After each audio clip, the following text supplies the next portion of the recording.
All characters and events described in this story are fictitious. Any similarities with real people or situations are purely coincidental. Please do not judge strictly. Every author was once a beginner. Write in the comments what city you are from and where you listen to this audio version. Don't forget to like, share your life experiences, and be sure to subscribe to the channel so you don't miss the next exciting story. The ride from Chicago to Atlanta shook slightly, and Thomas Reynolds, a 43-year-old mechanical engineer, clutched the armrests of his chair as if it could keep the car in the air. His palms were sweaty and his heart was pounding as if it wanted to jump out of his chest. The turbulence was mild. The flight attendants didn't even stop serving drinks. But for Thomas, every jerk of the plane was like a harbinger of disaster. He hated flying. This fear was born 20 years ago when he, then still a student, found himself on board a flight that made an emergency landing due to engine failure. Since then, every flight has been a test, and no logical arguments about aviation safety have helped. Thomas sat at the aisle seat in economy class, row 14, next to an elderly woman who was peacefully knitting something pink. His dark blue shirt, slightly wrinkled after a long day, was stuck to his back. He glanced at the porthole, but immediately turned away. The sight of the clouds only increased his anxiety. To distract himself, he took out his phone and opened a photo he had taken that morning. Him in a jacket and tie, standing next to his business partner, Ray Clark, in the office of a Chicago corporation. They just signed a $7 million contract selling their tractor parts shop to a major manufacturer. It was the deal of his life, the result of 15 years of hard work, sleepless nights, and disputes with suppliers. Now he could pay off the mortgage, send his daughter Sophia to whatever college she chose, and maybe finally take Abby on the trip she dreamed of. "Sir, would you like something to drink?" The voice of the flight attendant pulled him out of his thoughts. She stood there, with a smile that seemed glued on, pushing a drinks cart. Thomas blinked, trying to compose himself. His throat was dry, and he knew it wasn't just the air in the cabin. "Whiskey and soda, please," he said, trying to sound calm.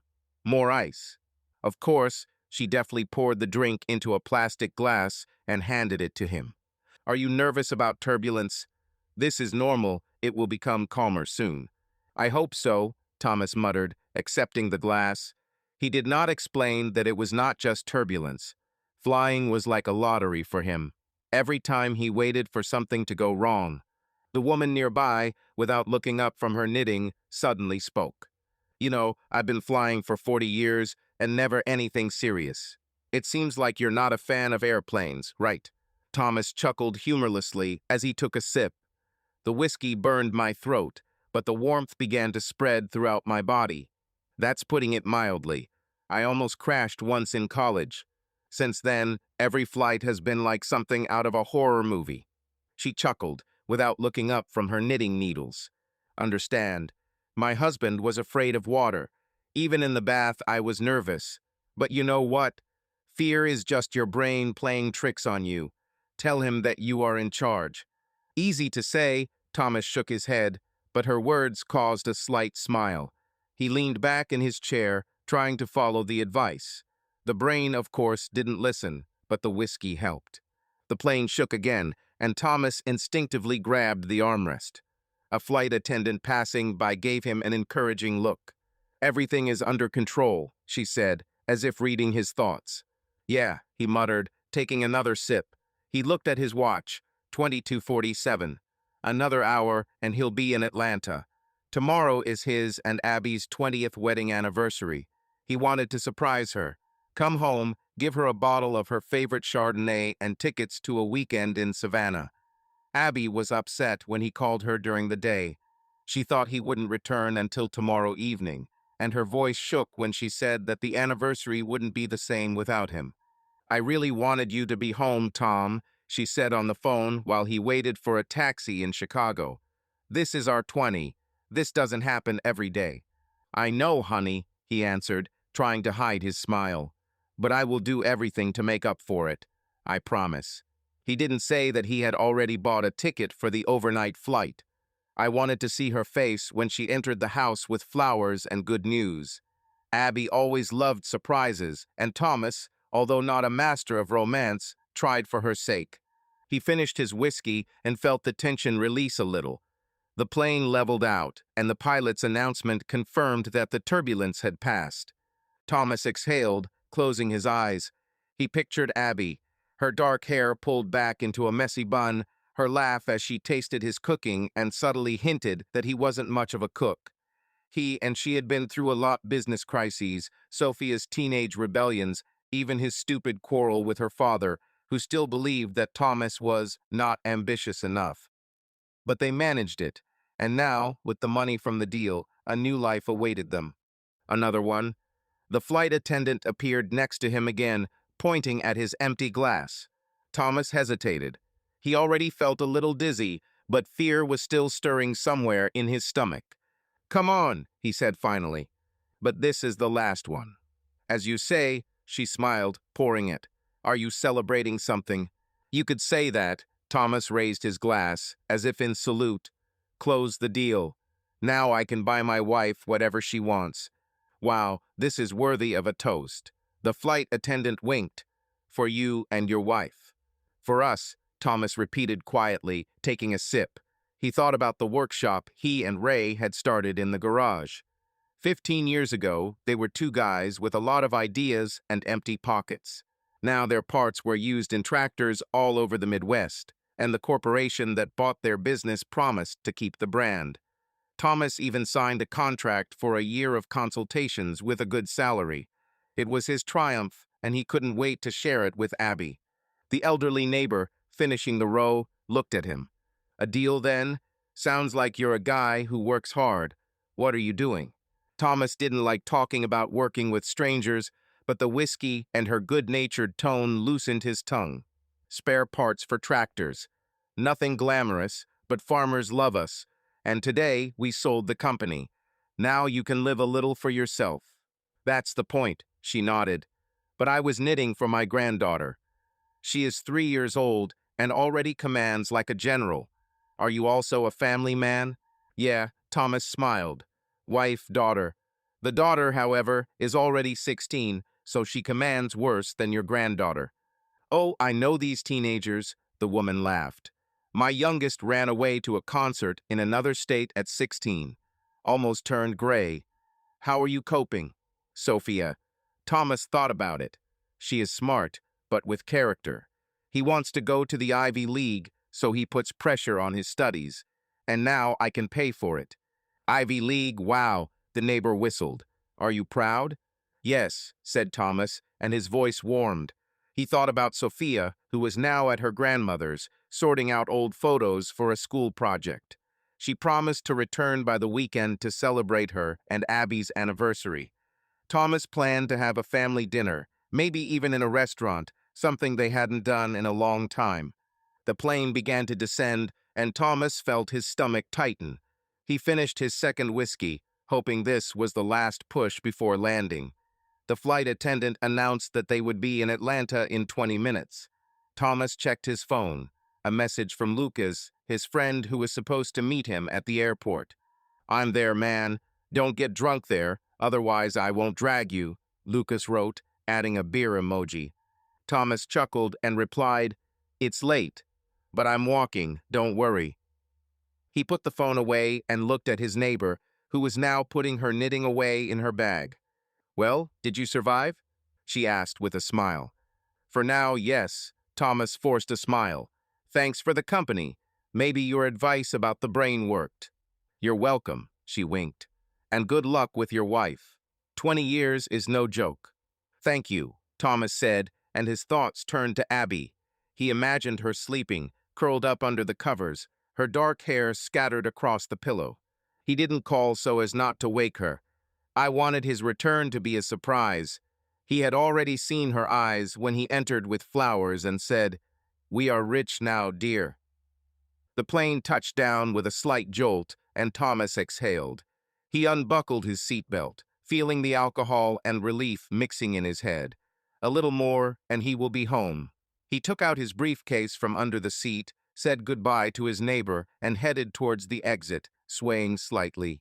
Atlanta was waiting for him, and with it, a new life. Thomas Reynolds walked down the escalator into the arrivals hall of the Atlanta airport, swaying slightly. The 3 whiskeys I drank on the plane were still buzzing in my head, but the fear of flying had receded, replaced by pleasant warmth and anticipation. His briefcase dangled in his hand, and his rumpled shirt fell out of his trousers. He glanced around the crowd of greeters, looking for a familiar figure. Lucas Morgan, his best friend, had promised to be here, and Thomas knew he wouldn't let him down. Lucas was always punctual, unlike Thomas himself, who was always late for their meetings at the bar. Through the din of voices and announcements, he noticed Lucas at the exit. He stood with his arms crossed, wearing a worn leather jacket and a baseball cap with the Braves logo.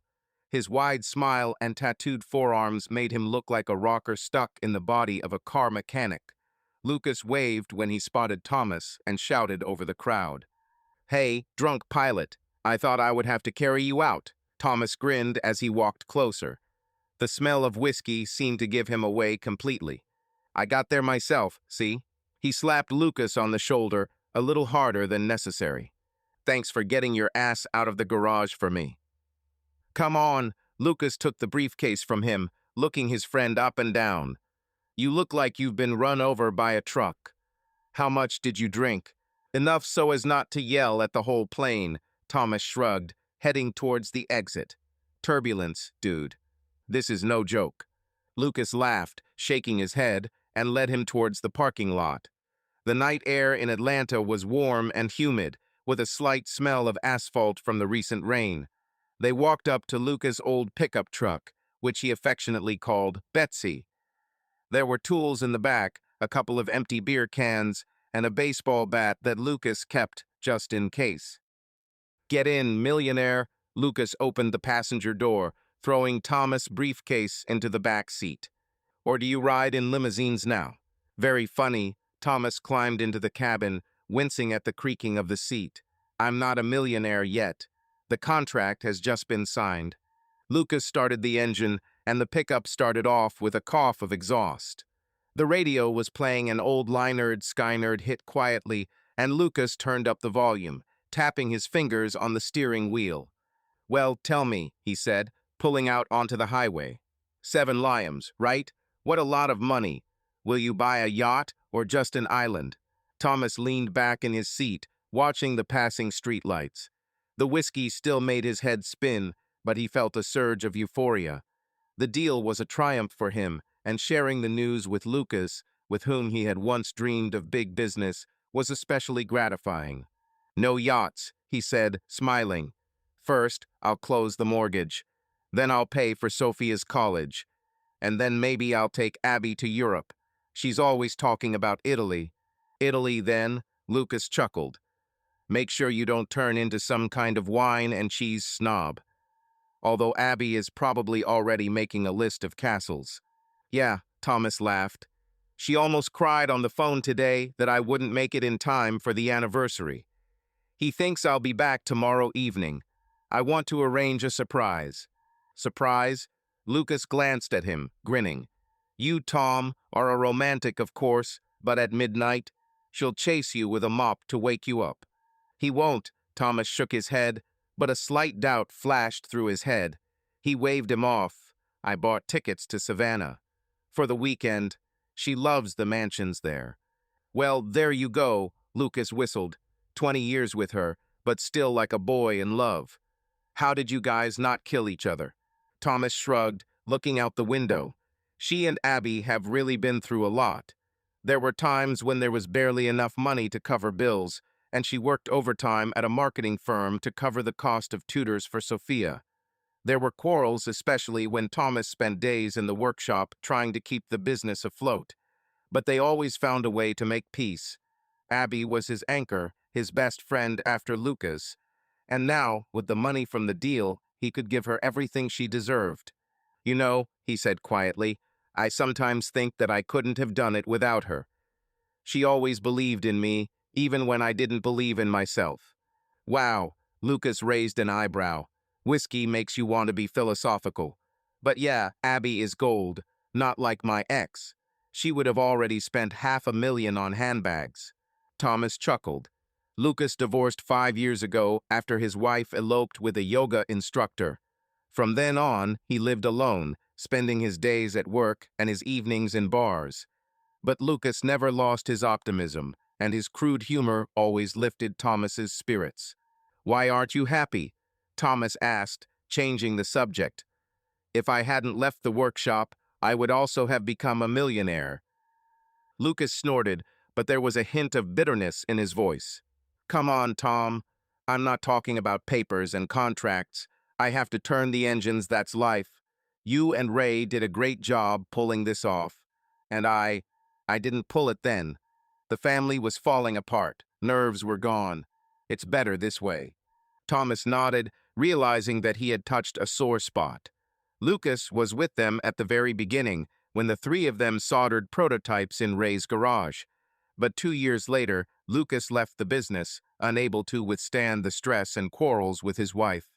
Thomas and Ray continued, and the workshop slowly but surely took off. Now, looking at his friend, Thomas felt slightly guilty. Maybe we should have insisted that Lucas stay. "Listen," he said, "if you want, we can stir up something together. If not a workshop, let's open a bar. You always wanted your own diner." "Bar?" Lucas perked up, but immediately waved his hand. "You're the one who's drunk and generous right now. Tomorrow you will sober up and forget. Better tell me what it was like in Chicago. Didn't these costumes bother you?" Thomas laughed as he recalled the negotiations. The Chicago lawyers in their shiny ties looked at him and Ray like they were hillbillies, but their offer was too good to argue with. "Oh man, it was a circus," he began, perking up. One guy, full of himself, assos, "How do you ensure quality control?" I told him. "We check every detail with our hands until our fingers fall off." He was like, "This isn't scalable," and "But it works." Ray nearly choked on his coffee. Lucas cackled, slapping the steering wheel. "That's why I didn't get into your business. I would put a wrench in this smart guy's briefcase. So, did you sign without any problems?" "Yeah," Thomas nodded.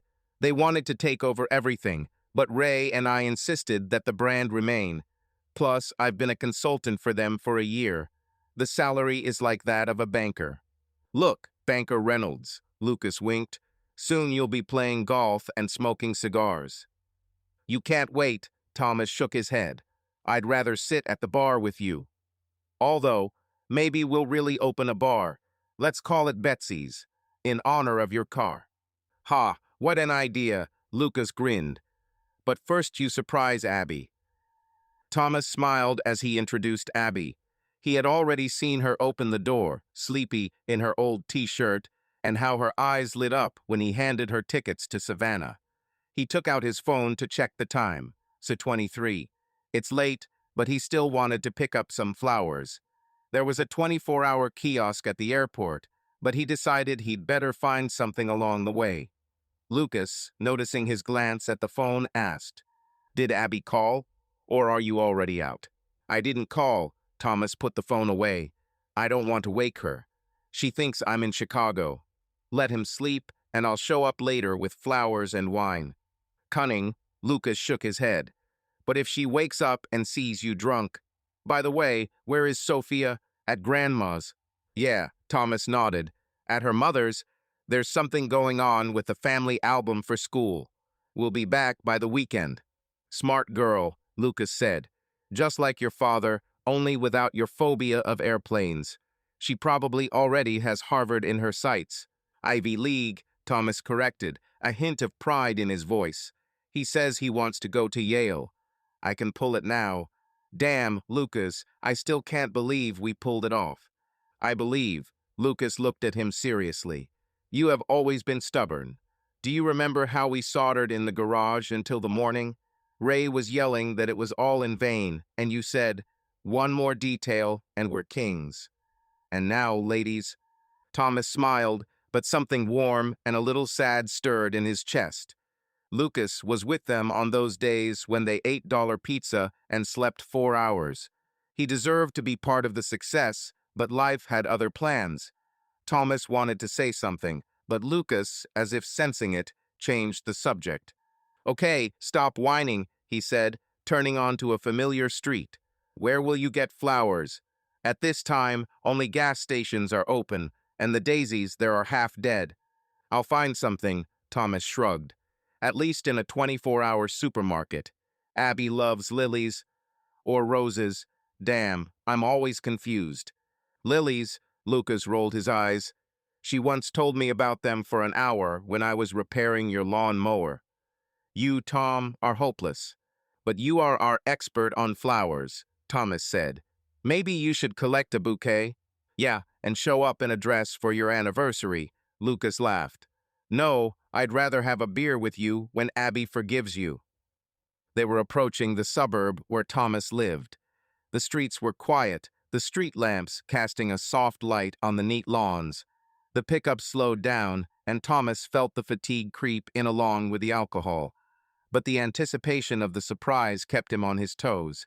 He could already imagine how Abby would hug him, how they would laugh, discussing plans for the future. "Listen," Lucas said as they turned onto Thomas Street. "Are you serious about the bar, or is it the whiskey talking?" Thomas thought about it. The bar idea was spontaneous, but the more he thought about it, the more he liked it. Lucas deserved something more than fixing cars for the rest of your life. "Seriously," he said finally. "Let's think about it. Not now, but after all this contract fuss. I'm not kidding." Lucas looked at him, and something like gratitude flashed in his eyes. "Okay," he said, grinning. "But if anything happens, I'm behind the counter, and you're running around the hall with a tray." Thomas, still slightly swaying from the whiskey, looked at the window of a 24-hour supermarket on the outskirts of Atlanta.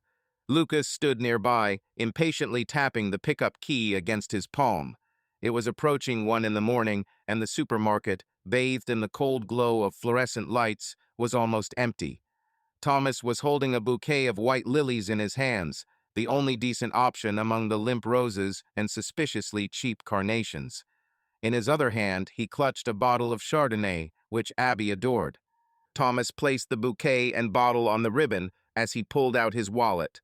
The cashier, punching through the purchases, cast an indifferent glance at them. "Are you celebrating?" he asked, more out of politeness than out of interest. "Anniversary," Thomas replied, feeling his pride in 20 years with Abby overcoming his fatigue. "I want to surprise my wife." "Cool," the cashier yawned, handing him the bag. "Good luck." They left the supermarket, and the night air, humid and warm, hit their faces. Lucas' pickup stood in the parking lot, gleaming under the streetlight. Thomas carefully placed the flowers and wine in the back seat, being careful not to crush the bouquet. Lucas had already climbed behind the wheel, starting the engine, which coughed like a chain smoker. "Well, romantic, let's go home," he asked as he pulled out onto the highway. "Home," Thomas said, leaning back in his seat. His head was buzzing, but he still felt the adrenaline rush. "I want to see her face when I walk in. She thinks I will come back tomorrow." "Tricky," Lucas chuckled, turning on the radio. Tom Petty started playing quietly, and he turned up the volume. They drove through the quiet streets of the suburbs, where houses with neat lawns slept under the light of street lamps. Thomas looked out the window, imagining Abby opening the door, sleepy, wearing her favorite college t-shirt. He could already see her smile when he handed her the tickets to Savannah. They hadn't gone on a road trip together since Sophia had started school, and Thomas knew Abby missed moments like this. "Listen," Lucas interrupted his thoughts. "What do you tell her?" "Well, besides, happy anniversary. 7 lions are not just flowers. Are you going to brag?" "Don't brag." Thomas shook his head. "I'll just say that now we don't have to count every penny." Abby truly was his rock. When the business nearly failed in 2008, she took on overtime at a marketing firm to cover the bills. When Sophia was rebelling at 13, Abby would talk to her for hours while Thomas was away at work. She even accepted his fear of flying with slight ridicule, but never pressed him. "You're my hero, even if you're shaking on the plane," she joked. "You know," he said quietly, "I sometimes think that I couldn't have done it without her. She's like glue, holding everything together." "Oh man," Lucas rolled his eyes, but his smile was warm. They turned onto Thomas Street, and the pickup slowed. Lucas suddenly frowned, looking ahead. "Hey, Tom," he said quietly, turning off the radio. "What kind of car is this?" Thomas turned and froze. A black SUV stood at the porch of his house, a cozy two-story cottage with a white fence. Its shiny sides and tinted windows looked alien among the neighboring minivans and sedans. The lights in the house were off, and the silence seemed oppressive. "I don't know," Thomas said, and his voice wavered. Alcohol still dulled the senses, but anxiety made its way through the intoxication. "Maybe someone came to Sophia. She's at Grandma's." Lucas squinted, turning off the engine. "Dude, this doesn't sound like your daughter's friends." "Too cool a car." Thomas swallowed, feeling his heart pound. He tried to come up with an explanation. Maybe Abby called a friend, but why at night, and why no light? "Maybe someone made the wrong address," he said, but even he himself did not believe his words. "Made a mistake?" Lucas chuckled, but his tone was serious. "Tom, it looks like robbers." Or, he hesitated without finishing. "Or what?" Thomas turned to him, and his eyes narrowed. "Nothing." Lucas looked away, opening the pickup door. "Let's go check it out." "But quietly, understand?" Thomas nodded, but his hands were shaking as he climbed out of the cabin. He grabbed the bouquet and bottle, but Lucas stopped him. "Leave it alone, Romeo," he said, nodding toward the back seat. He put down the flowers and wine, feeling the romantic mood fade away. Lucas had already taken a baseball bat out of the back, and Thomas noticed a wrench among the tools. He picked up the bat, its weight in his hand strangely comforting. "Are you serious?" he asked, looking at Lucas. "Are we playing an action game?" "It's better to be safe." Lucas shrugged, but his eyes were wary. "If these are robbers, I don't want to wave with my bare hands. And if not, we'll figure it out." Thomas swallowed, nodding. They quietly closed the pickup doors, trying not to slam. The street was empty. Only the distant barking of a dog broke the silence. The SUV stood motionless, like a black shadow, and Thomas felt a chill run down his spine. He looked at the house, dark and silent, and suddenly thought of Abby. She must be there, sleeping, unaware. Or not. "Let's go to the back door," Lucas whispered, pointing to a side passage. "If anyone is inside, we won't scare them away." "What if these are not robbers?" Thomas also lowered his voice, but his heart was beating so loudly that he was afraid he would be heard. "Then we'll apologize," Lucas shrugged, but his tone was tense. "Move, Tom. Don't slow down." Thomas nodded, gripping the bat tighter. They walked toward the house, avoiding the SUV. Thomas glanced at the car, trying to make out a license plate or something inside, but the dark windows gave nothing away. His mind raced between fear and hope that it was just a misunderstanding. But the feeling he had been trying to ignore all evening now screamed that something was wrong. "If these are robbers," he whispered as they approached the back door, "what are we going to do?"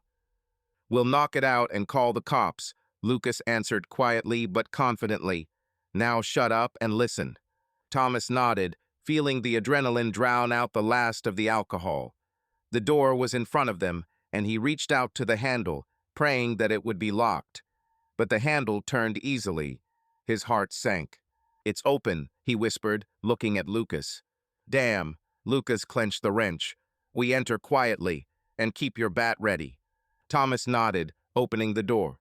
Thomas stood frozen in the kitchen doorway, clutching his baseball bat so tightly his knuckles turned white. The darkness of the house enveloped, and only the faint light of the moon breaking through the window outlined the contours of the familiar room.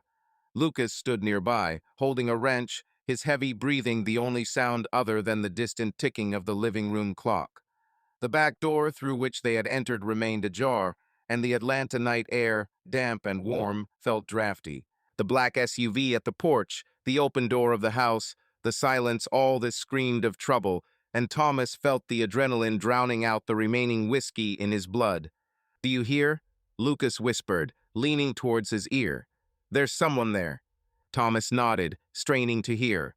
From the depths of the kitchen came a quiet rustling sound. as if someone was carefully moving dishes. His heart beat faster. He tried to remember the layout: a refrigerator against the far wall, a rack of knives next to it, a window over the sink. If it's a robber, he may be armed. But the thought that Abby was sleeping upstairs, suspecting nothing, drove him forward. "Let's go," he whispered, taking a step. The floorboard creaked under his sneaker, and he froze, cursing himself. Lucas squeezed his shoulder, gesturing for him to be quieter. They crept along the wall, skirting the kitchen island.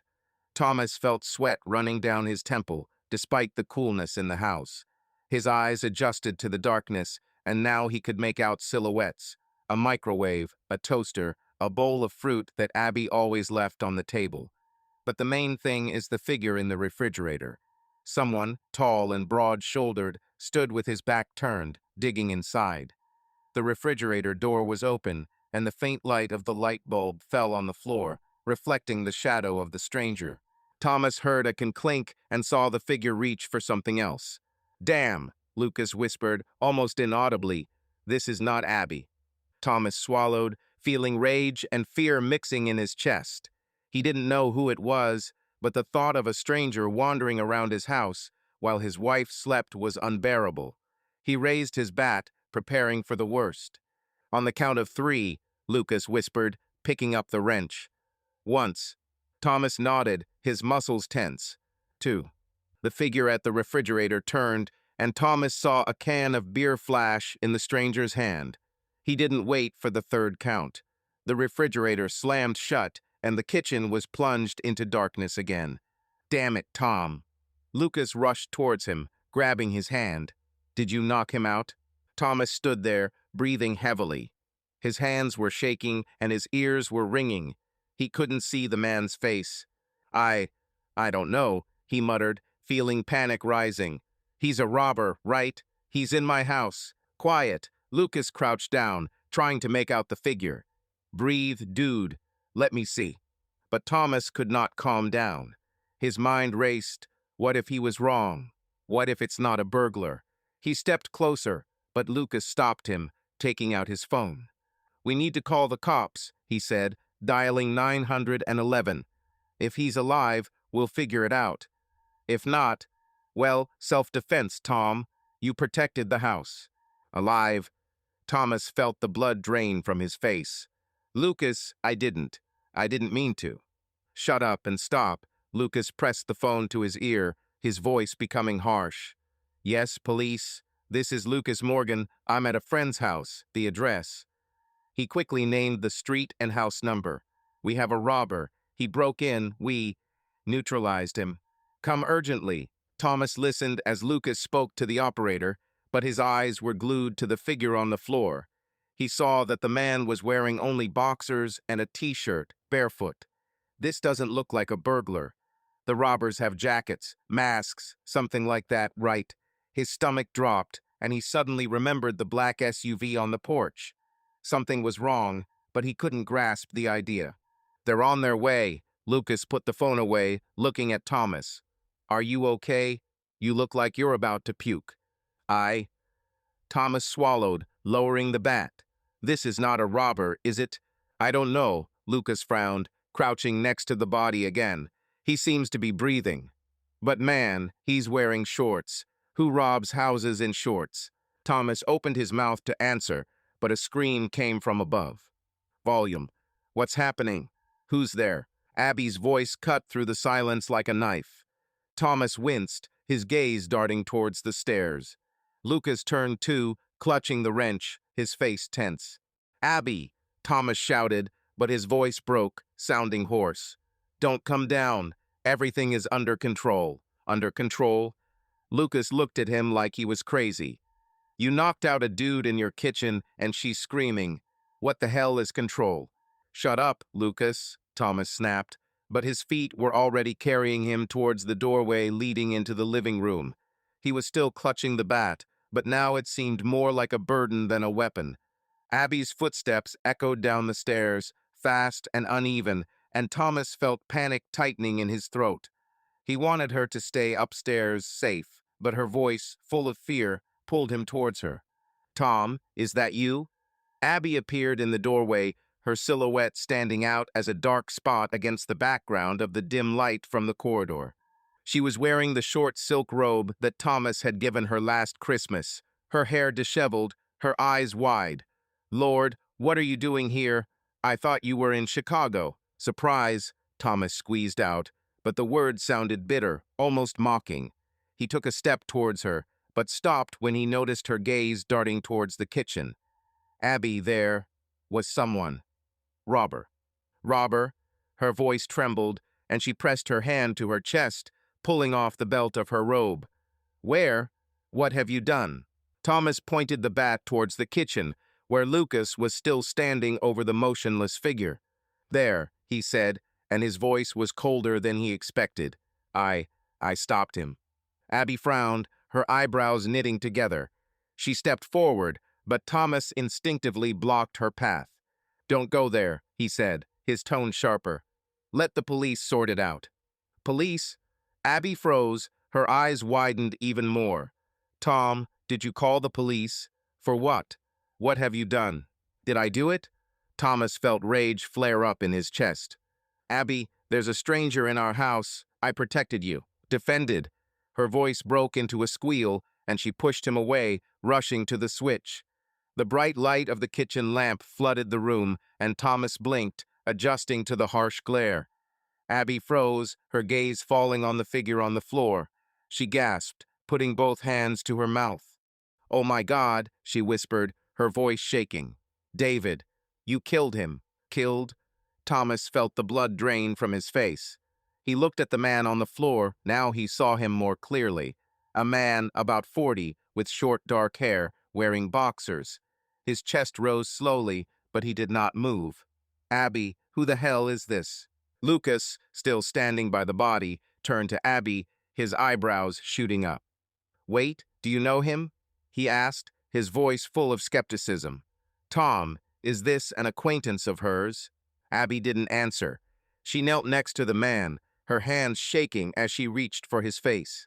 "David," she whispered, her voice filled with panic. "David, please wake up." Thomas looked at her, and his world began to crumble. The bat fell from his hands, hitting the tiles with a dull thud. He felt Lucas grab his shoulder, but he didn't turn around. His gaze was drawn to Abby, to her hands, which touched this man David with such care that he had not seen from her for a long time. "Abby," he said, and his voice was hoarse, almost foreign. "Who is this, and what is he doing in our house?" Abby looked up, her face wet with tears. She opened her mouth, but no words came.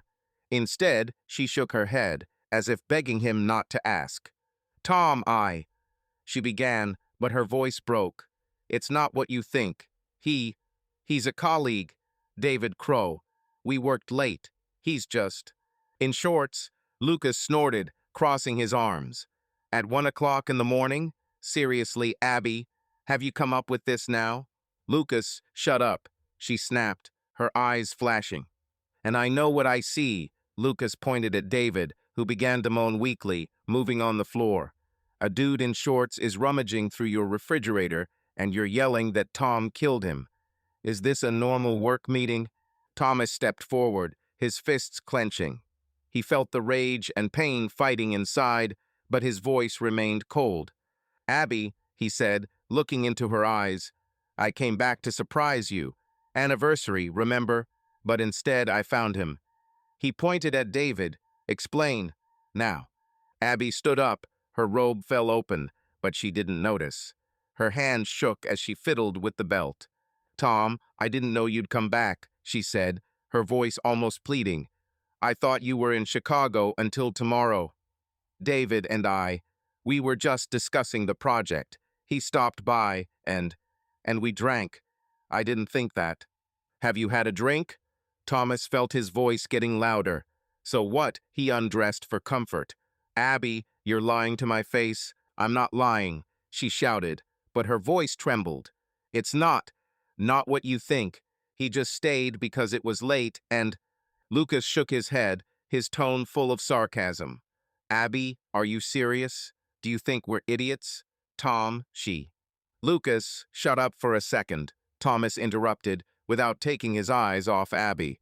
He saw her tears, her trembling, but instead of pity, he felt only emptiness.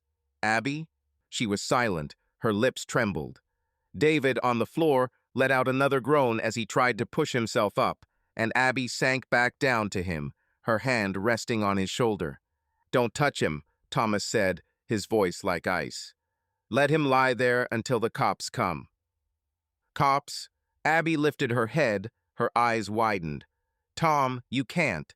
This is a mistake. He didn't do anything wrong. Anything wrong."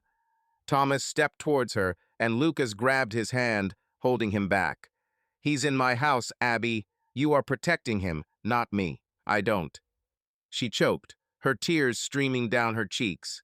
"Tom, please listen. It's not what you think. I love you. Do you love it?" The word sounded like a blow. Thomas felt something inside him break. He turned to Lucas, who was looking at him with a mixture of pity and anger. "Tom," Lucas said quietly, "let her tell you.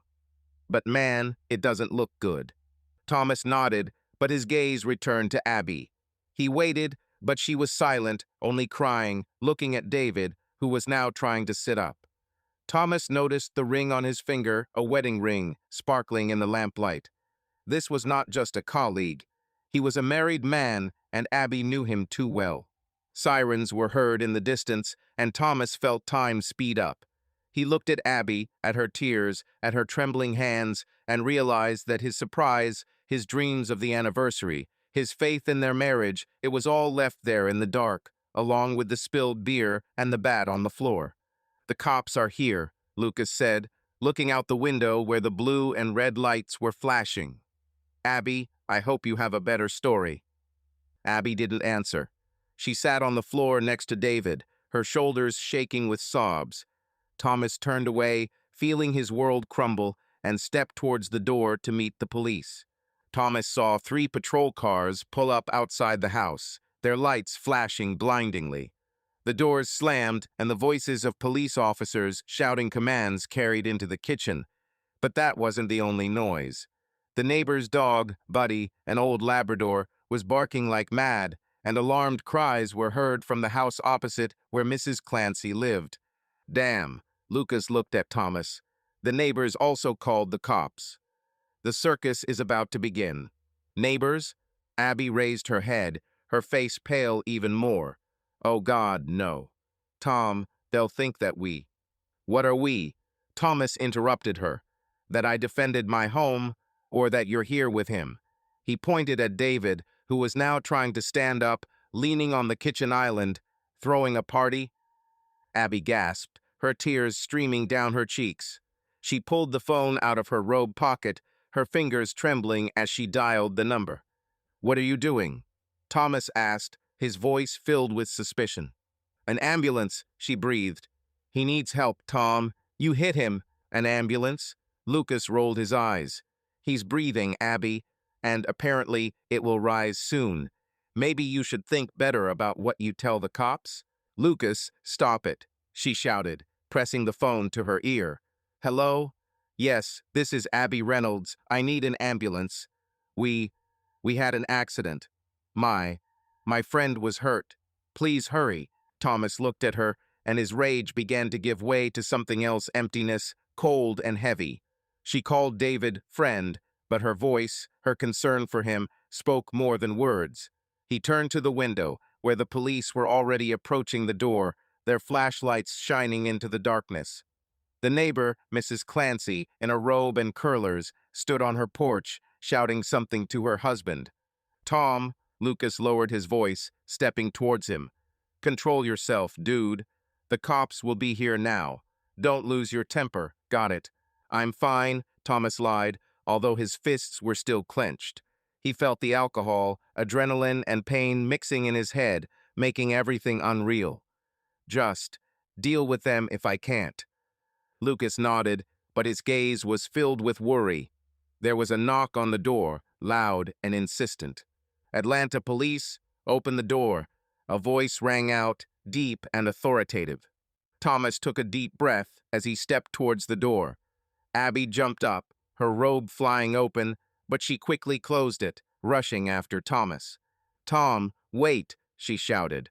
"Let me explain. It's all a misunderstanding." "Misunderstanding?" He turned around, his eyes narrowed. "Abby, are you serious? You hit him." Her voice broke into a squeal. "He could have died, Tom. You don't understand what you've done. I defended my home." He snapped, and Lucas grabbed his shoulder again. "Tom, that's enough." Lucas turned to Abby. "And shut up before you make it worse." We opened the door. "Now." Thomas nodded, feeling his rage fighting the urge to just leave. He opened the door, and the light of the flashlights hit his eyes. Two police officers, a man and a woman, stood in the doorway, their hands on their holsters. A third car was visible behind them, and another officer was talking on the radio. "Identify yourself," said a strong man with short hair and tired eyes. His badge read Officer Ramirez. "Thomas Reynolds," Thomas said, trying to keep his voice level. "This is my home. We called you. There was a robber. I thought it was a robber." "Robber?" The woman, Officer Davis, raised an eyebrow at Lucas, who was still holding the wrench. "Who is this?" "Lucas Morgan," Lucas replied, raising his hands. "Friend, I brought Tom from the airport. We saw someone else's car and, well, we decided to check it out." "Someone else's car?" Ramirez nodded towards the SUV on the porch. "This." "Yes," Thomas said, feeling his voice shake. "We didn't know whose it was. They thought someone had broken in." Abby stepped forward, her face wet with tears. "This is not a robber," she blurted out, her voice filled with despair. "This is my colleague, David Crow. Tom him. He hit him. He needs help." "Colleague?" Davis looked at her, her tone becoming harsher. "At 1 o'clock in the morning? Lady, are you sure this is all we need to know?" Abby gasped, her hands fiddling with the belt of her robe. "This is a mistake. We worked and—" "Did you work?" Ramirez chuckled, exchanging glances with Davis. "Okay, let's figure it out. Where is this colleague of yours?" "In the kitchen," Lucas said, pointing inside. "He's, well, conscious, but not in the best shape." The police entered, their boots clattering loudly on the wooden floor. Thomas stepped back, feeling the walls closing in around him. Abby ran after them, her voice shaking as she repeated, "Please, he needs an ambulance. He didn't do anything wrong." Ramirez stopped outside the kitchen, surveying the scene. David, now sitting at the island, holding his head, his face pale. A puddle of beer glistened on the floor, and the bat lay nearby like evidence. "Sir, are you okay?"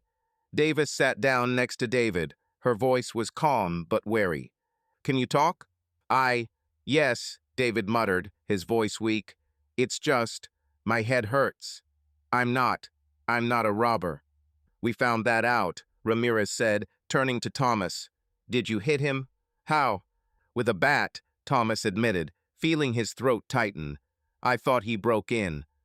The door was open, the car was someone else's. I didn't know." "I see," Ramirez nodded, but his gaze was tenacious. "And you, Mrs. Reynolds, say he is your colleague. What was he doing here?" Abby swallowed, her hands shaking. We discussed the project," she said, but her voice sounded unconvincing. "He stopped by after work. We drank, and he stayed because it was late." "In shorts." Davis raised an eyebrow, her tone almost mocking. "Interesting dress code for a work meeting." Lucas chuckled, but Thomas glanced at him, and he fell silent. David, still holding his head, looked up. "It's true," he said, his voice hoarse. I didn't mean anything bad. I just stayed. There's no need to blow this out of proportion." "Inflate?" Thomas stepped forward, but Lucas held him back again. "You're in my house, with my wife, in your underpants. And this is not to be blown out of proportion." "Tom, that's enough." Abby screamed, her voice filled with despair. "You're complicating everything. This is a mistake." "Error?" Ramirez looked at her, his eyebrows raised. "Lady, we have 3 calls to this address. You, your husband, and your neighbors. Plus an ambulance is on the way. This is no longer a mistake." A new sound was heard from outside an ambulance siren. Thomas saw Mrs. Clancy, wearing curlers and holding a phone, standing on her porch, shouting something to her husband. Another neighbor, Mr. Henderson, was peeking over the fence in his pajamas, his Labrador dog barking incessantly. "Great," Lucas muttered, shaking his head. "Now the whole street knows." The doctors came in a minute later, two men in bright vests with bags. They quickly assessed the situation, crouched down next to David, checking his pulse and shining a flashlight into his eyes. "Sir, what is your name?" asked one of them, a young guy with a short beard. "David. Curo," he muttered, wincing. "I'm fine. Just a head." "It looks like a bruise," said the second, older medic. "We need to go to the hospital to check for a concussion. Can you go?" "Yes," David nodded, but his movements were slow. "I don't want problems. No statements needed." "Statements?" Ramirez turned to him, his tone becoming harsher. "Sir, you were hit. Are you sure you don't want to formalize this?" "I'm sure." David looked at Abby, then at Thomas. "This is a misunderstanding. I won't serve anything." Thomas noticed the glint of the wedding ring on David's finger. He understood why he did not want publicity. This bastard is married, and his presence here is not just a misunderstanding. Abby seemed to know this too, because her eyes darted to David, full of panic. "Are you sure?" Davis looked at David, her tone suspicious. "If it's self-defense, we'll sort it out. But if there is something else here—" "Nothing else," David interrupted, trying to get up with the help of the doctors. "It's my own fault. You don't need anything." Ramirez and Davis looked at each other, and Thomas saw the corners of their lips twitch. They clearly found the situation funny, but held back. "Okay," Ramirez said, taking out a notepad. "We'll still draw up a report." "Mr. Reynolds, are you claiming that you acted in self-defense?" "Yes," Thomas said, his voice firm despite the storm inside. "I thought he was a robber. The door was open, the car was someone else's. I didn't know." "I see," Ramirez nodded, writing it down. "Mrs. Reynolds, do you confirm that this is your colleague?" Abby nodded, her face wet with tears. "Yes," she whispered. It's my fault. I shouldn't have." "Speak later," Davis cut her off, her tone softer but firm. "Medics, take him away. We'll end here." The doctors helped David get up, and he, staggering, walked out with them to the ambulance. Abby tried to follow him, but Ramirez stopped her. "Stay, ma'am," he said. "We need your statement." Abby nodded, but her eyes were glued to the door where David had disappeared. Thomas looked at her, and his pain turned into something new determination. One thing was clear: his marriage, his home, his life, none of it would ever be the same. The police began asking questions, their voices merging with the barking of dogs and the whispers of neighbors. Lucas stood nearby, silently supporting his friend. The silence in the house was oppressive, broken only by the distant barking of the neighbor's Labrador and the ticking of the clock in the living room. Thomas could feel his heart still pounding. "Tom," Abby finally looked up, her voice hoarse from tears. "Please, let's talk. I didn't want it to happen like this. Shall we talk?" Thomas cut her off, his voice low and harsh. He stepped towards the island, leaning on it so as not to fall off. "About what, Abby? About how you brought him to our house, in our kitchen, at 1 o'clock in the morning?" "It's not what you think." She jumped up, her hands fiddling with the belt of her robe. "Tom, I swear it's not. Not what it looks like." "What does it look like?" Lucas, who had been silent until now, could not stand it. His voice was full of sarcasm. "A dude in shorts drinks your beer, you yell that Tom killed him, and now you say that it's not true? Abby, are you serious?" "Lucas, it's none of your business." She turned to him, her eyes sparkling. "You don't understand. Please go away. Not mine." Lucas raised his eyebrows, but didn't move. "I brought Tom from the airport so that he would surprise you, but he ended up in this circus. So, sorry, I'll stay."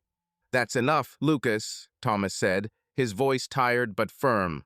He looked at his friend, shaking his head. "Let her tell you. I want to hear what she comes up with." Abby gasped, her tears streaming down her cheeks. Will I come up with an idea? Her voice broke. Tom, do you think I'm lying? I didn't. I didn't mean to offend you. David. He just stopped by. We were working on a project, finished late, drank, and he stayed because he didn't want to go home. I repeat for the 100th time this evening in shorts. Thomas took a step towards her, his eyes narrowed. Abby, do you really think I'm an idiot? He didn't just drop in. You let him in. You let him stay. In our house, I don't. She shook her head, her hands shaking. Tom, I swear it wasn't. Nothing like that. We're just friends. I didn't think you'd come back. Friends? Thomas felt his anger flare up again. Friends don't rummage through the refrigerator in their underpants, Abby. Friends don't spend the night with other people's wives. They don't make you yell that I killed him. You protected him, not me. I didn't defend, she shouted, her voice full of despair. I panicked. You hit him, Tom. I didn't know what to do. You knew he was married, Thomas said, his voice becoming quieter but colder. He remembered the wedding ring on David's finger, glistening in the light of the kitchen lamp. You knew, and you still let him in. What is it, Abby? Lover? Casual affair? Or what? Abby gasped, her face contorting. She stepped towards him, holding out her hand, but Thomas retreated, shaking his head. Don't touch me, otherwise you'll have to call the patrol again, he said, and his voice was like a blow. Just tell the truth. Once in a lifetime. Tom, please. Her voice trembled. She sank back into the chair, covering her face with her hands. I love you. I didn't want to. It was a mistake. David and I. It doesn't mean anything. It just happened. Did it happen? Lucas snorted, shaking his head. Abby, are you serious? Do you think this sounds better? Lucas, finally leave, she shouted, her eyes sparkling. This is between me and Tom. No, Thomas said, his voice as hard as steel. This is not between us. This is between you, me, and this. He pointed to the place where David lay, this bastard you brought into our house. And I don't want to listen to it anymore. He turned toward the garage door, but Abby jumped up, grabbing his arm. Tom, wait. Her voice was full of panic. Please don't go. Let's talk. I will do everything to fix this. Correction, you have a magic wand. Are you the damn fairy, Abby? He pulled his hand away, his eyes full of pain. Abby, you ruined everything. You brought him here, into our home, into our lives. And now you want to fix it. How? Tales about mistakes? These are not fairy tales, she cried, her voice breaking. Tom, I love you. I didn't want you to find out. I thought you were in Chicago, Enough, he snapped, his voice cold and final. It's time for you too, Abby. Pack your things and leave. Leave? She froze, her eyes widened. Tom, this is our house. You can't just... I can and will, he said, and his voice was like ice. I don't want to see you here. Neither today nor tomorrow. Leave. Abby gasped, her tears streaming down her cheeks. She opened her mouth, but no words came. Lucas, still standing at the door, looked at Thomas, his face tense. Tom, he said quietly, maybe give her the night. Let it cool down. This. No, Thomas interrupted, without looking at his friend. I said what I wanted. Let him go. He turned and walked towards the garage door, his steps heavy, as if each one took a piece of his soul. Abby called after him. Tom, please, don't do this. I love you. We can fix everything. But he didn't turn around. He opened the garage door, and the cold smell of gasoline and metal hit his face. He walked in, slamming the door behind him, and leaned against the wall, feeling his legs give way. The garage was his sanctuary where he fixed the lawnmower, assembled shelves, listened to the radio when he wanted to be alone. Now it was the only place where he could keep himself from breaking something. Or anyone. Voices were heard outside. Abby was crying, her words were jagged, almost unintelligible. Lucas was saying something, his tone was softer but firm. Thomas didn't listen. He sank into an old chair by the workbench, his hands shaking as he ran them over his face. His gaze fell on an old photograph taped to the wall. Him, Abby, and Sophia on the beach 10 years ago. Sophia, then just a baby, laughed, holding a shell in her hands. Abby hugged him, her smile so bright it seemed to light up everything around him. Now that smile seemed like a lie. He heard the front door slam and Abby's footsteps died away. Lucas walked into the garage, his face grim. "She's gone," he said, sitting down on the toolbox. "I took my bag and left. She said she was visiting a friend." Thomas nodded without looking at him. His throat tightened, but he did not cry. "I couldn't." Instead, he felt empty, as if someone had ripped out a part of his soul. "How are you?" Lucas asked, his voice cautious. "Dude, this, I don't know what to say." "Don't say anything," Thomas said, his voice hoarse. "Just sit here. I don't want to be alone." Lucas nodded, taking a pack of cigarettes from his pocket. He rarely smoked, but this seemed to be the case. He handed one to Thomas, but he shook his head. "No need," he said. "It won't help." "I understand." Lucas lit a cigarette, blowing smoke into the ceiling. "Listen, Tom. What's next? Are you seriously kicking her out?" Thomas looked at the photograph on the wall at Abby, who now seemed alien. "Yes," he said finally. "I can't live with her. Not after this." Lucas nodded without arguing. He understood that he himself would have done the same. They sat in silence until Lucas' cigarette burned out. The night dragged on, and Thomas knew that the morning would bring new questions, new solutions. But now he just wanted this pain, this coldness in his chest, to go away, at least for a minute. Morning arrived at the Reynolds house with gray light filtering through the curtains and the smell of spilled beer still lingering in the kitchen. Thomas Reynolds sat at the kitchen table, his eyes red from a sleepless night, and a steaming mug of black coffee in his hands, his third of the morning. Lucas went home around 3 in the morning, leaving Thomas alone with his thoughts, which were spinning like a broken record. Abby, her tears, her words, "This is a mistake," and David Crow, her colleague, in his shorts in their house. Thomas didn't sleep, couldn't. Every time he closed his eyes, he saw her face, her panic, her concern for another man. His marriage, his home, his life, everything he had built for 20 years collapsed overnight. The clock on the wall showed 7:32 a.m. Thomas took out his phone, opened his contacts, and found the number of Greg Wilson, a lawyer who helped with contracts for his workshop. Greg wasn't one to show off expensive suits, but he knew his stuff. Thomas dialed the number, his finger hovering over the call button. He wasn't sure if he was ready to take this step, but the thought of seeing Abby again, hearing her excuses, was unbearable. He pressed the call. "Greg Wilson," came a cheerful voice after the second ring. Volume. "Why are you up so early?" "Hey, Greg," Thomas coughed, his voice hoarse. "Sorry it's early. I need your help. Urgent." "Urgent." Greg paused, and his tone became more serious. "What happened?" "Contract problems. I thought you and Ray signed everything." "Not with a contract," Thomas swallowed, looking at the empty mug.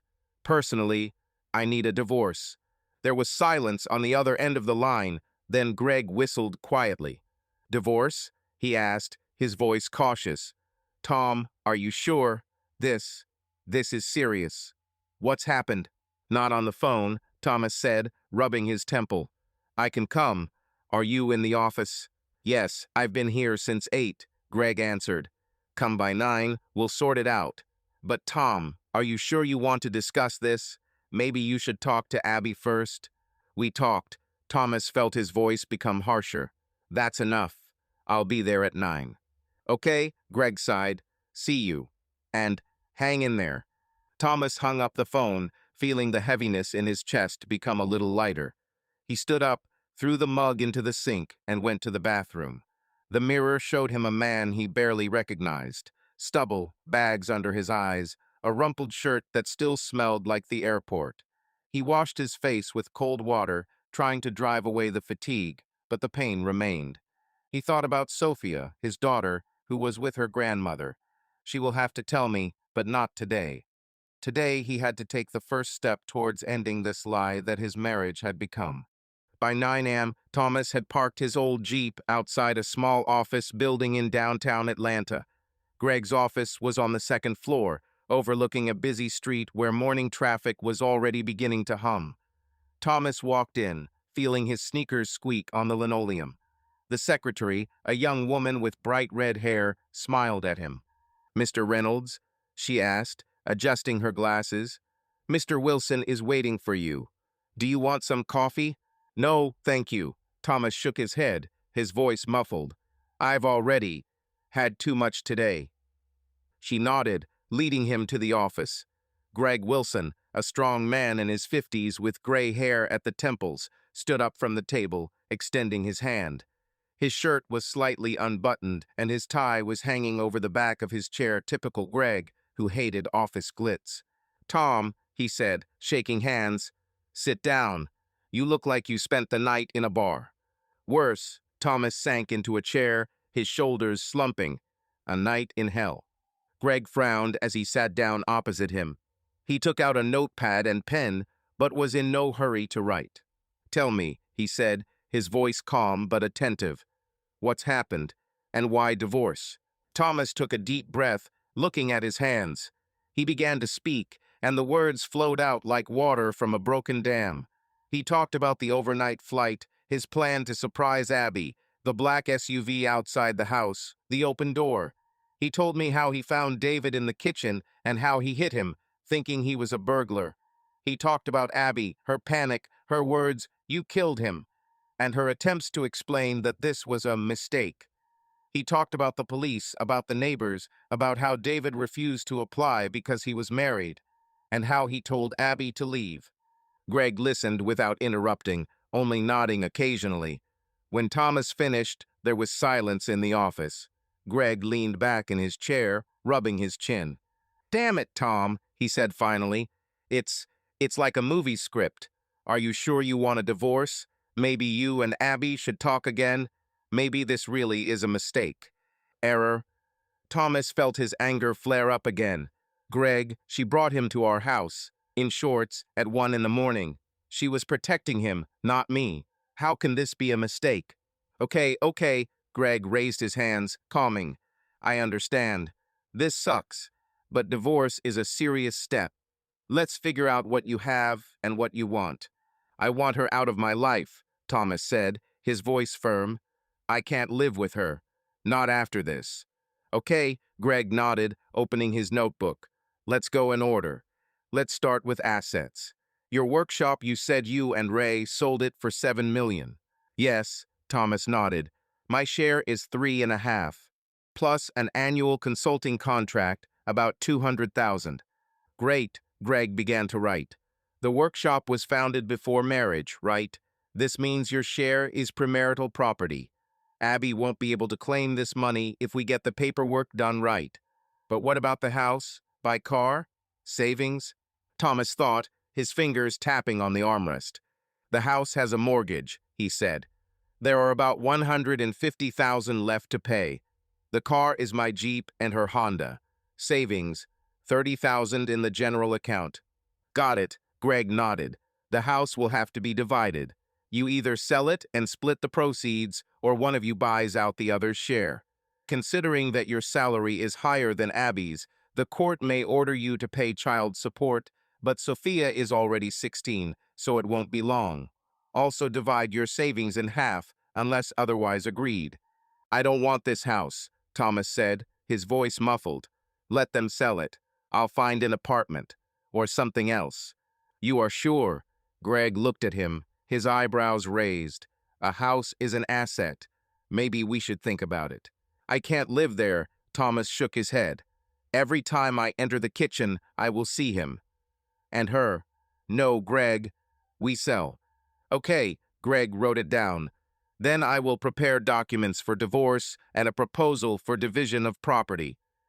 We can submit the petition tomorrow if you want. But Tom, I have to ask, did you talk to Abby after she left?" "No," Thomas clenched his fists, "and I don't want to. She tried to call, but I didn't answer. Enough of her lies." "Got it," Greg sighed. "But the court may require you to try mediation. This is standard procedure. Are you ready for this? If I have to, I'll go, Thomas said, his voice firm. But I won't change my mind. She betrayed me, Greg. I can't forgive this. Okay, Greg nodded, closing the notebook. I'll start preparing the papers. The petition will be ready by tomorrow morning. We'll submit it and Abby will be notified. But Tom, it's going to be hard. Not only for you, but also for Sophia. Have you thought about how you will tell her? Thomas looked down, his fingers clenching into fists. Sophia, his daughter, smart, stubborn, dreamed of Yale. He didn't want to hurt her, but the truth was inevitable. I'll talk to her, he said quietly, but not today. She's at Grandma's. I'll deal with this first. I understand. Greg stood up, holding out his hand. Hold on, Tom. I will do everything to make this go smoothly. Call if anything changes. Thank you. Thomas shook hands, but his movements were mechanical. He left the office, feeling the morning sun hurt his eyes. Traffic jams were buzzing on the street, and Atlanta went on with its life as if nothing had happened. And for Thomas, the world stopped.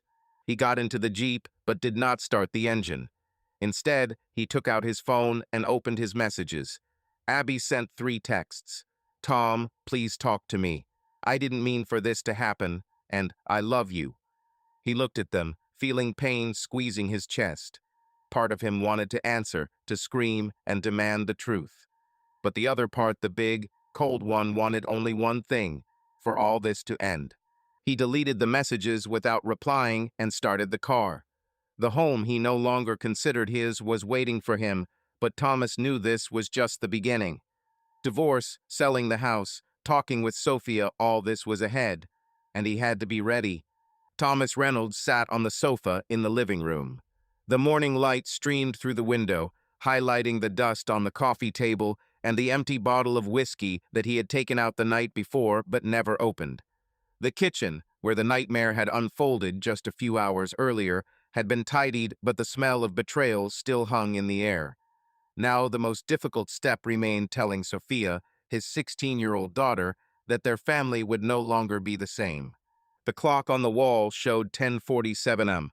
Sophia was visiting her grandmother, Abby's mother, a half-hour drive from Atlanta. He didn't want to hurt her, but the truth was inevitable.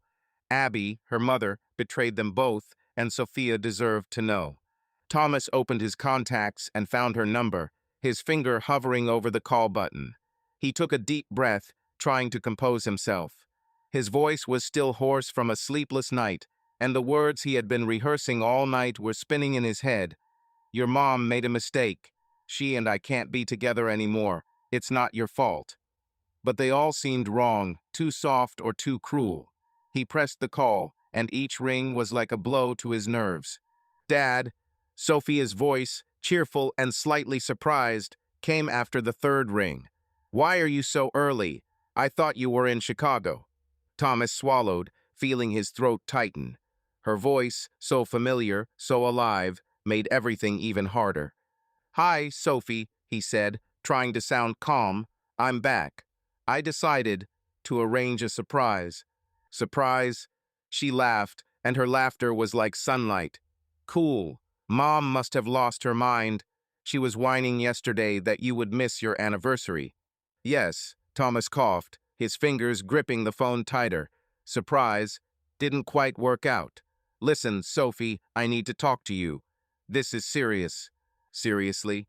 Her voice became quieter, more wary. Dad, did something happen? Are you okay? I'm fine, he lied, rubbing his temple. But Mom and I have problems. Big problems. I want you to know the truth. There was silence on the other end of the line, and Thomas heard Sophia push back her chair, probably leaving her grandmother's kitchen to talk in private. Her breathing became heavier, and he imagined her face, her brown eyes, the same as Abby's, but with his stubborn gaze. Dad, you're scaring me, she finally said, her voice shaking. What kind of problems? Did you have a fight? Is someone sick? Thomas closed his eyes, leaning against the back of the sofa. He wanted to soften the blow, but he knew lying would only make things worse. Sophia was smart, too smart to believe half-truths. Sophie, he began, his voice quiet but firm. When I returned, I found another man in the house. With Mom. This, this was not an accident. She cheated on me. The words hung in the air, heavy as lead. Thomas heard Sophia inhale sharply, and the silence became unbearable. What? Her voice was barely audible. Dad, are you serious? Mother? With someone? No, this is some kind of mistake, right? I thought so too, Thomas said, his voice shaking. But this is not a mistake. His name was David, he was her colleague. I thought he was a robber, and I hit him. The police came and everything was sorted out. But the truth is that Mom, she knew what she was doing. Police, Sophia gasped. Her voice became higher. Dad, did you hit someone? God, what's going on? Why did Mom do this? I don't know, Thomas admitted, feeling pain squeezing his chest. She tried to explain, said that it was a mistake, but, Sophie, I can't believe her. Not after this. But, Sophia paused, and Thomas heard her sniffle. Dad, you were always together. You love each other, right? Maybe you just had a fight. Maybe she. Sophie, he interrupted, his voice soft but firm. I loved her. I love it. But what she did, I can't forgive it. I filed for divorce. Divorce? Her voice broke, and Thomas realized that she was crying. Dad, no, you can't. This is our family. I don't want you to get divorced. I didn't want to either, he said, and his voice trembled. But Sophia, I can't live with this. I can't pretend that everything is fine. She cried. Her sobs were quiet, but they tore his heart. Thomas clutched the phone. His eyes stung, but he held on. He had to be strong for her sake. Sophie, he said, trying to sound firm. It's not your fault. Do you hear? This is between me and Mom. You have nothing to do with it, and I will always be your father, no matter what happens. I know, she whispered, her voice full of pain. But, Dad, why did she do that? I thought she loved you. I thought so too, Thomas said, and his voice became quieter. But sometimes people do things we don't understand. I don't know why. Maybe she doesn't know herself. She called me, Sophia said, her voice trembling. In the morning, she said it was with a friend, but she didn't say. About that. Why didn't she tell me? Because she's ashamed, Thomas said, his voice bitter, or because she hopes I'll change my mind. But I won't change my mind, Sophie. I can't. Dad, her voice became stronger, despite the tears. You are sure. Maybe you should go see a psychologist. Or, I don't know, Dad. I don't want everything to fall apart. I'm sure, he said, and his voice was like stone. I spoke with a lawyer. We'll sell the house. I'll find a new place. But Sophie, I want you to know that you will always be my priority. Your school, your college, I will pay for everything. You should focus on your studies, on your dreams. Promise me. Dad, she sniffed, her voice quieter. I'll try, but it's so hard. I want to go home. I want to see you both. I know, Thomas said, and his voice wavered. Come over for the weekend, okay? We'll talk. You can stay with me, or with Mom, whatever you want. But I will always be there. Okay, she whispered. I will come. Dad, I love you. I love you too, Sophie, he said, his voice full of warmth. You are my girl. You always will. She sobbed, and Thomas heard her trying to pull herself together. Grandma is calling, she finally said. I'll talk to her. But Dad, are you okay? Is it true? I can handle it, he lied, his fingers gripping the phone. Just don't worry. Study, do your project. I'll figure it out. Okay, she said, and her voice became a little firmer. But if anything happens, call me, okay? I'm not a child, I can help. I know, Thomas smiled, despite the pain. You are my fighter. See you this weekend, Sophie. See you this weekend, Dad, she said, and the line went dead. Thomas put the phone down, feeling the weight in his chest become a little lighter. The conversation was difficult, but Sophia, despite the tears, held on. Her strength, her voice, her love for him were like an anchor keeping him from falling into the abyss.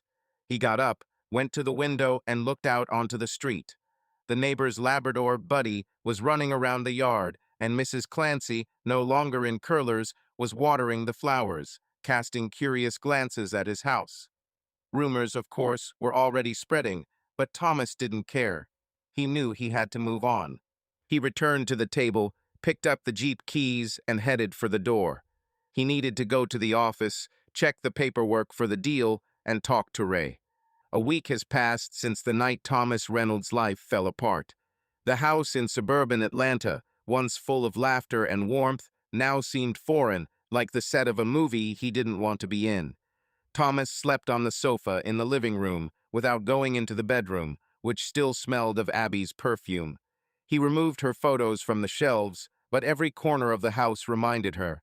A coffee mug with the words, "Best Mom," written on it, her old sweater forgotten on a chair, a magnet on the refrigerator from their trip to Savannah. He met with an attorney, Greg Wilson, who prepared the divorce petition, and a realtor to put the house on the market. Sophia, his daughter, knew the truth and promised to come over for the weekend, but Thomas still wasn't ready to face her reaction. Today, he was to meet Abby in the cafe where they had once celebrated their first anniversaries, where he had first told her, "I love you." He only agreed to the meeting because Greg insisted, "Talk to her, Tom. The court likes it when you at least try." But Thomas knew it wouldn't change anything. Joe's Cafe was small and cozy in downtown Atlanta, with worn wooden tables and the smell of freshly brewed coffee. Thomas arrived early, taking their old table by the window where he and Abby liked to sit and watch people pass by. He ordered black coffee, although he had no appetite, and looked at the street, where the Friday morning was seething. Cars were honking, students were rushing to class, a street musician was playing something on the guitar. His reflection in the glass showed a man he barely recognized. Stubble, dark circles under his eyes, a gray shirt wrinkled because he hadn't bothered to iron it. A week of no sleep and constant thoughts of Abby's betrayal had sucked the life out of him. But he wasn't here to feel sorry for himself. He wanted the truth, the whole truth, without its tears and excuses. The doorbell rang and Thomas turned. Abby walked in, her dark hair pulled back into a low bun, and her usually lively face was pale, with red spots around her eyes. She was wearing a simple black sweater and jeans, no makeup, and looked older than he remembered. Her gaze darted to him, and she froze, as if not daring to approach. Thomas nodded towards the chair opposite, his face unreadable. "Sit down," he said, his voice low, almost alien. Abby nodded, sinking into her chair. Her hands shook as she placed her purse on the table, and Thomas noticed that her wedding ring was still on her finger. He had given this ring to her 20 years ago, in a small church full of their friends and laughter. Now it seemed like a mockery.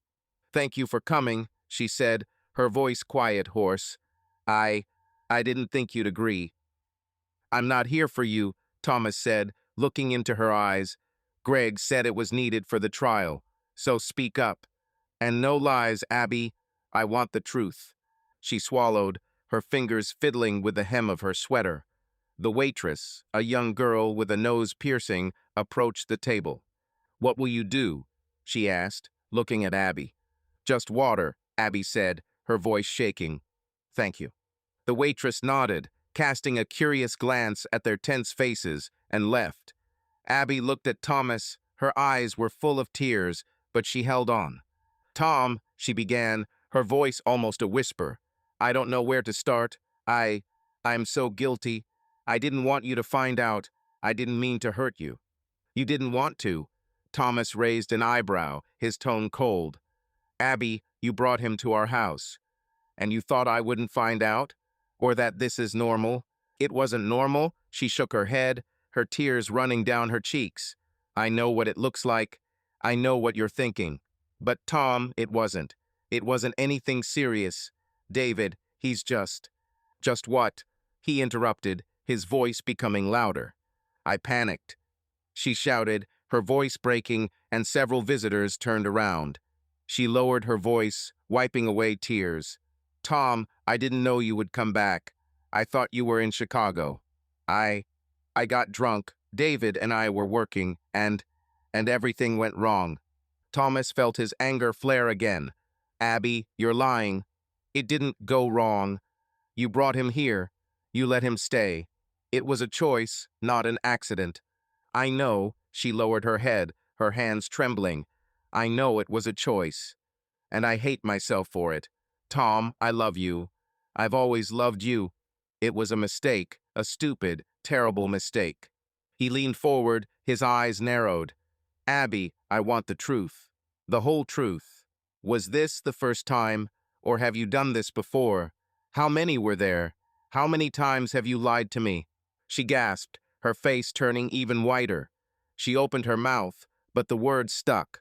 Thomas looked at her, and his heart sank in pain, but he was not going to back down. He should have known. Abby, he said, his voice like ice. If you don't tell me, I'll leave. Right now. No, Tom, please, she extended her hand, but he moved away. Her hand hung in the air, and she removed it, looking down. Fine, I'll tell you, but Tom, please don't hate me. Speak, he said, his voice firm. She took a deep breath, her fingers gripping the edge of the table. It wasn't the first time, she said, her voice barely audible. In 20 years, there were 2 novels.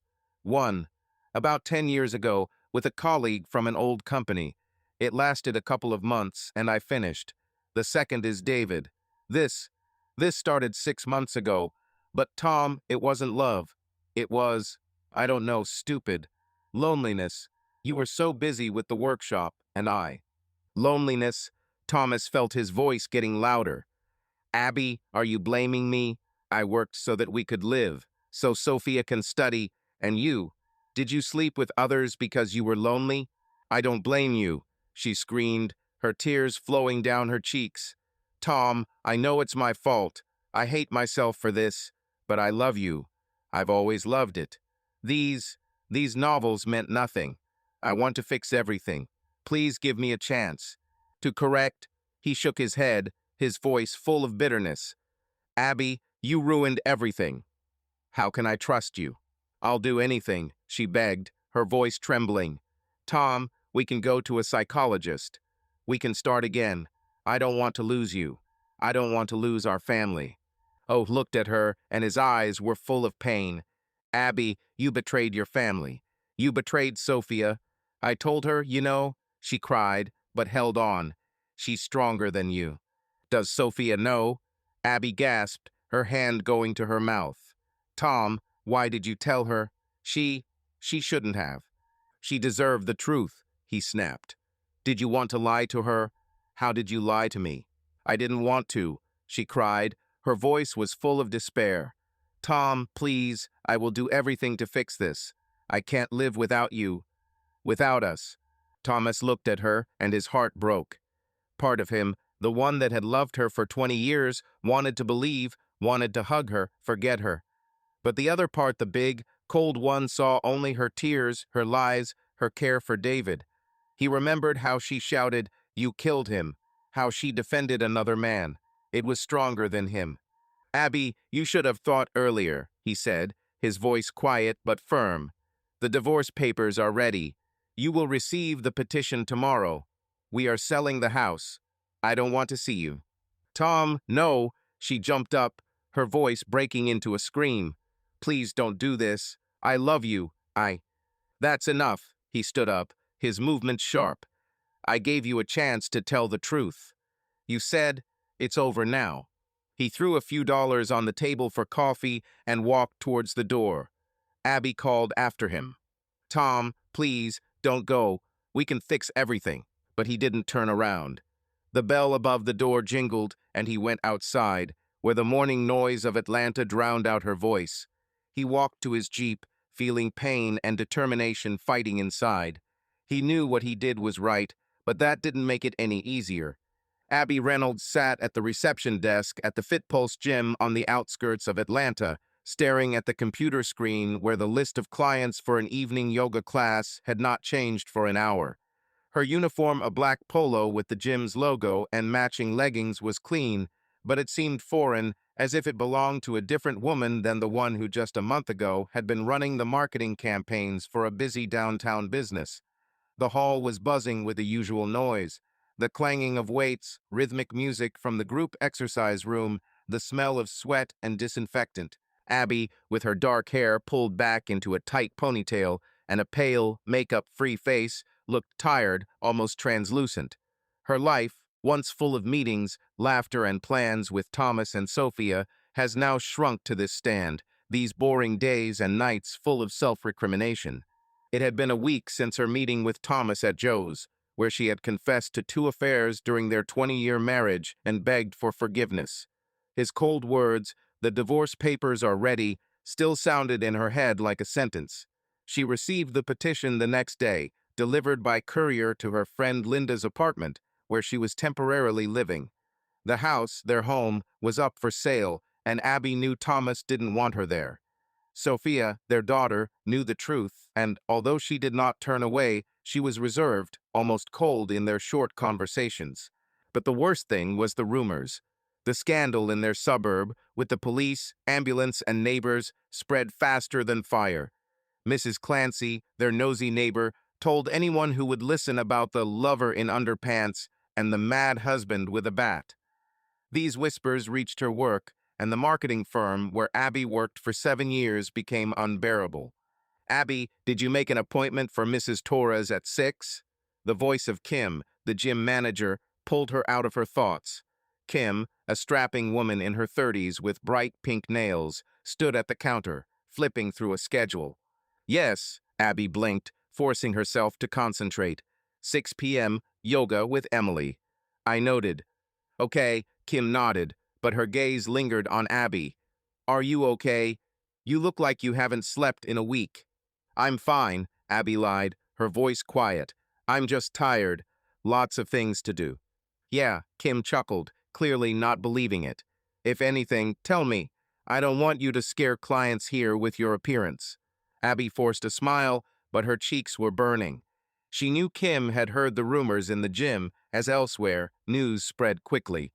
One of the trainers, Mike, once asked her with a grin, "Is it true that your husband knocked out the dude in your house?" Abby then muttered something incomprehensible and went into the back room to avoid tears. She was ashamed, but most of all she hated herself for allowing this to happen. Her departure from the marketing firm was not voluntary. After that night, colleagues began whispering behind her back, clients looked askance, and her boss, Mr. Hayes, called her into his office 3 days later. "Abby," he said, sitting behind his glass desk, his voice as dry as an accounting report, "do you understand that your personal situation affects the reputation of the company?" "It's not work-related," she countered, her fingers gripping the armrest of her chair. "I complete all tasks, Mr. Hayes. My clients are happy." Satisfied, he agreed, but his gaze was cold. "But Abby, we can't ignore the rumors. Customers speak, employees speak. It's distracting. I suggest you take a vacation, or consider other options." "Other options?" She felt the blood drain from her face. "Are you firing me?" "I suggest you leave on your own," he said, his tone almost sympathetic, but his eyes remained hard. "It's better for everyone. We will give good recommendations." Abby then stood up, her hands shaking, but she didn't cry. She collected her things, photographs of Sophia, a mug with the inscription, "Best Marketer," a folder with projects, and left without saying goodbye. She knew that rumors about her lover had reached clients, and Hayes just wanted to get rid of the problem. She was hurt, but she didn't blame him. She blamed herself. Working at the gym was the only thing she could find quickly. Linda, her friend, knew Kim and put in a good word. The salary was half that of the company, and the duties checking in clients, handing out towels, keeping cleanliness seemed humiliating after years of managing advertising campaigns. But Abby accepted it because she needed money, and most importantly, something to do so she wouldn't go crazy thinking about Thomas. "Abby," Linda's voice came from behind the counter, and Abby flinched. Linda, a tall blonde with heavy makeup, stood with a bottle of water, her gym bag slung over her shoulder. She came to Zumba 3 times a week and always came in to chat. "You're hovering somewhere again." "What happened?" "Nothing." Abby shook her head, forcing herself to smile. "It's just." It's a long day. Yeah, Linda squinted, putting the bottle on the counter. Abby, you look like a ghost. Do you eat at all, or are you still crying for Tom? Abby swallowed, her cheeks flushed. Linda was straightforward, sometimes to the point of being rude, but she was the only one who supported her after that night. Abby lived in her guest room, sleeping on a narrow bed, surrounded by boxes of clothes and books she had taken from the house. I'm not crying, she lied, her voice quiet. It's complicated. Work, Sophia, Tom. Tom, Linda snorted, crossing her arms.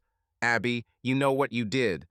I don't blame you, but damn, did you really think he would forgive after you brought this David into your house?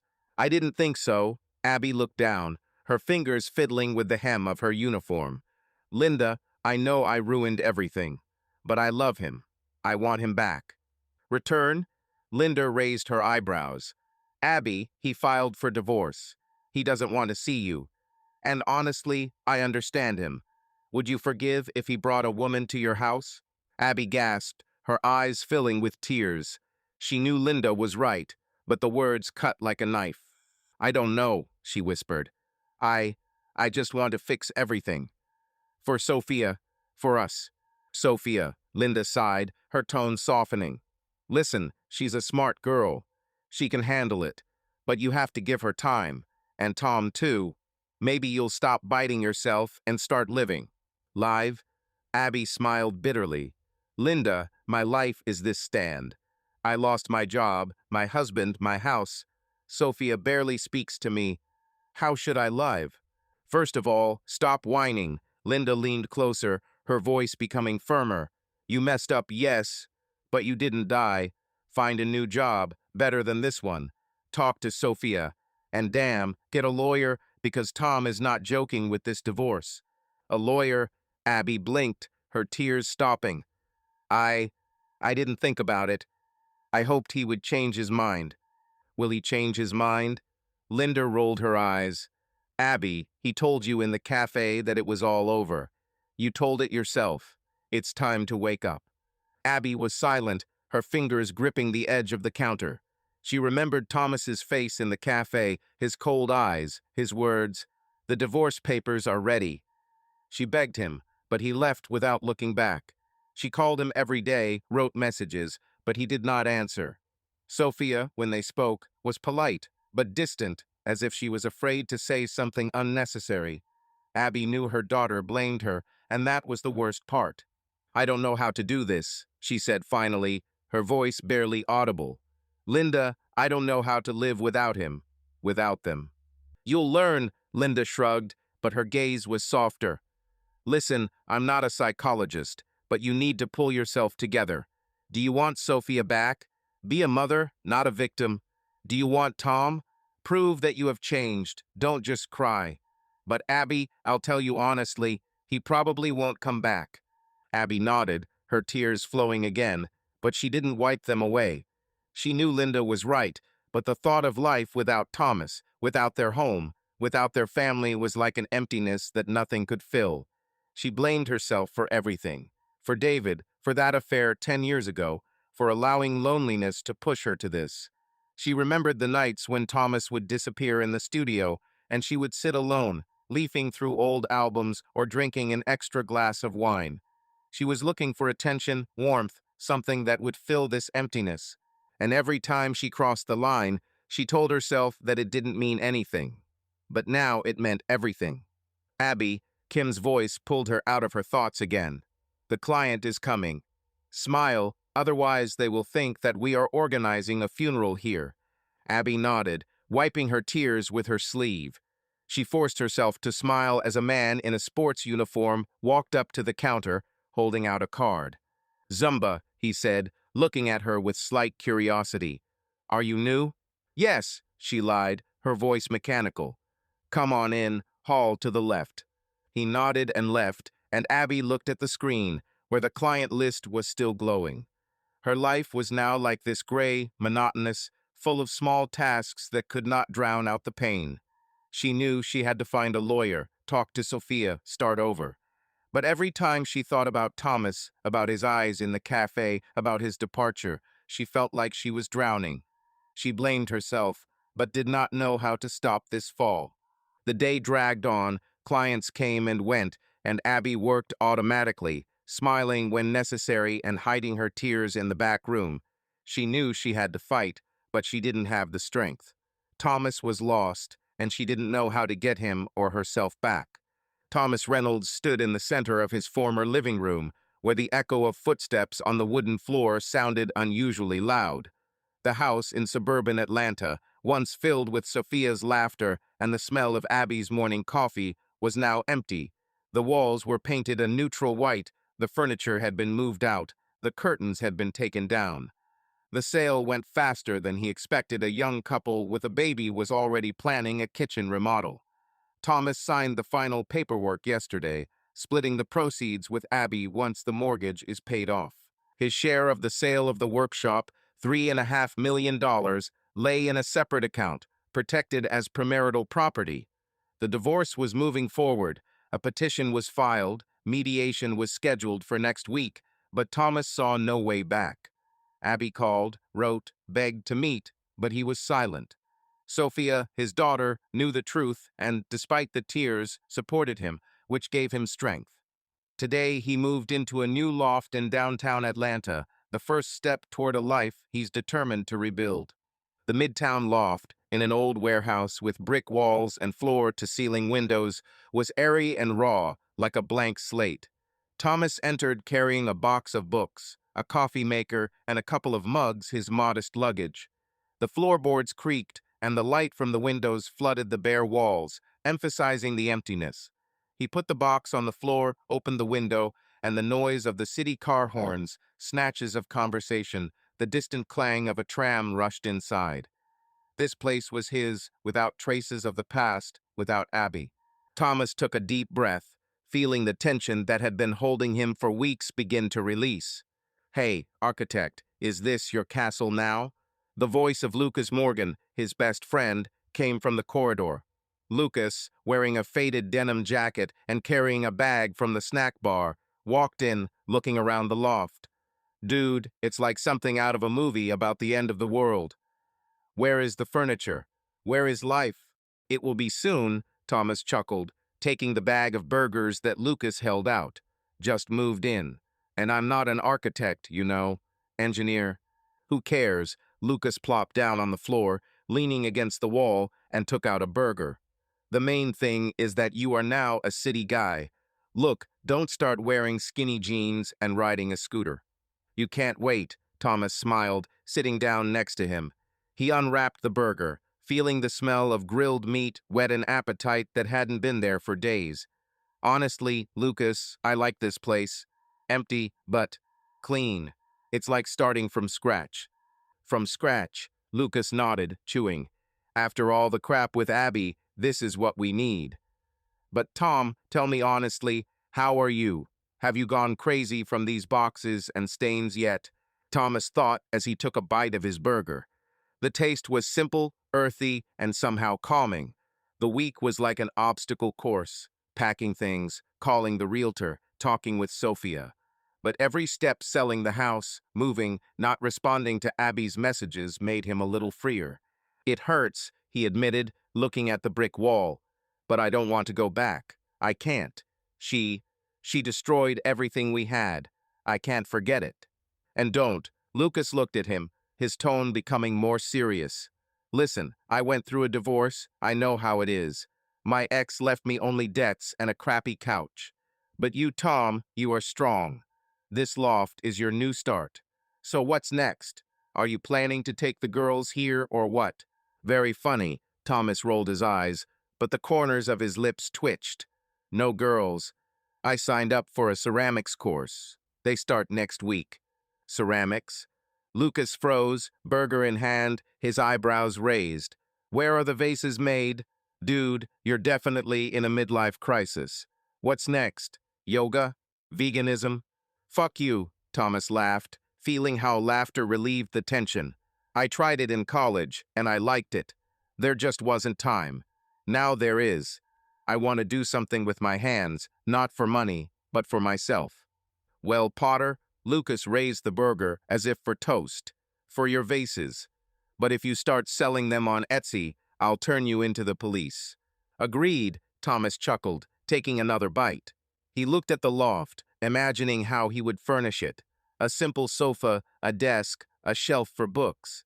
But the main thing is that it will be his space, without a past, without pain. The next day, Thomas went for a morning run, a habit he decided to revive after years of neglect. He put on old sneakers and gym shorts and ran through Midtown, where the morning city smelled of coffee and fresh asphalt. His breathing was labored and his legs were burning, but the rhythm of his steps helped drown out thoughts of Abby. He ran 6 kilometers, feeling the sweat running down his back and his heart beating evenly and confidently.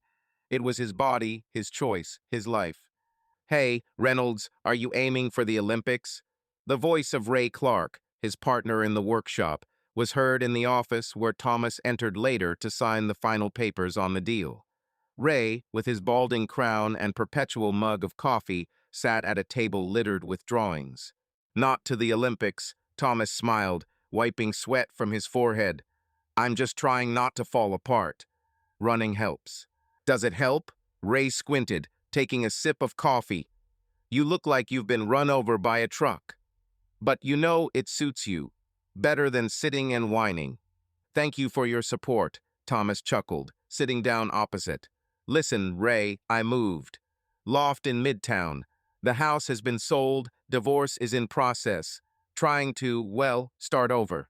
Loft, Ray whistled, putting down his mug. Cool. City life, right? I thought you were stuck in the suburbs forever. How are you, Tom? After all this with Abby? Thomas shrugged, his fingers tapping on the table. It hurts, he said, his voice quiet. But I don't want to drown in this. I signed up for ceramics and am running. Also, stress management courses. I want to deal with my fear of flying. Flights? Ray leaned forward, his eyes widening. You who almost died on the plane from Chicago. Seriously? Why do you need this? I want to go to Ireland, Thomas said, and his voice became firmer. I always wanted to see their breweries. Maybe I'll even find an idea for something new. But first I need to stop shaking every time I board a plane. Ireland? Ray nodded, his smile respectful. Dude, you really don't give up. Listen, if anything happens, I'm with you for company. Not to Ireland, of course, but you get the idea. You and I built a business, and we will survive this crap. Thank you, Thomas smiled, feeling the warmth of his friend's words. But I can handle it. Just step by step. Step by step. Ray raised his mug. But ceramics? Is it true? Are you kidding? I'm not kidding, Thomas chuckled. I want to do something of my own. Not for money, not for anyone, just for myself. Well, then I'm waiting for an invitation to the exhibition, Ray laughed, returning to the papers. And don't forget about beer in Ireland. Bring me a bottle. It's covered, Thomas nodded, standing up. He left the office, feeling the weight of the past become lighter. Ray, Lucas, Sophia, they were his support, and this gave him strength. In the evening, he came to a local center to enroll in a stress management course. The building was old, with peeling paint, but the inside smelled of lavender, and the walls were decorated with posters with quotes about inner peace. The administrator, a woman in her 40s with short gray hair, handed him a form. First time? She asked, her voice soft but matter-of-fact. What brought you here? Fear of flying, Thomas admitted, filling out the questionnaire. I want to deal with this. I'm planning a trip, but every time on the plane it's like hell. I understand, she nodded, her eyes warm. We have a good program. Dr. Kane teaches breathing techniques and visualization. Classes are on Tuesdays and Thursdays. Ready to try? Ready, Thomas nodded, returning the form. Honestly, I don't know if it will work, but something needs to be done.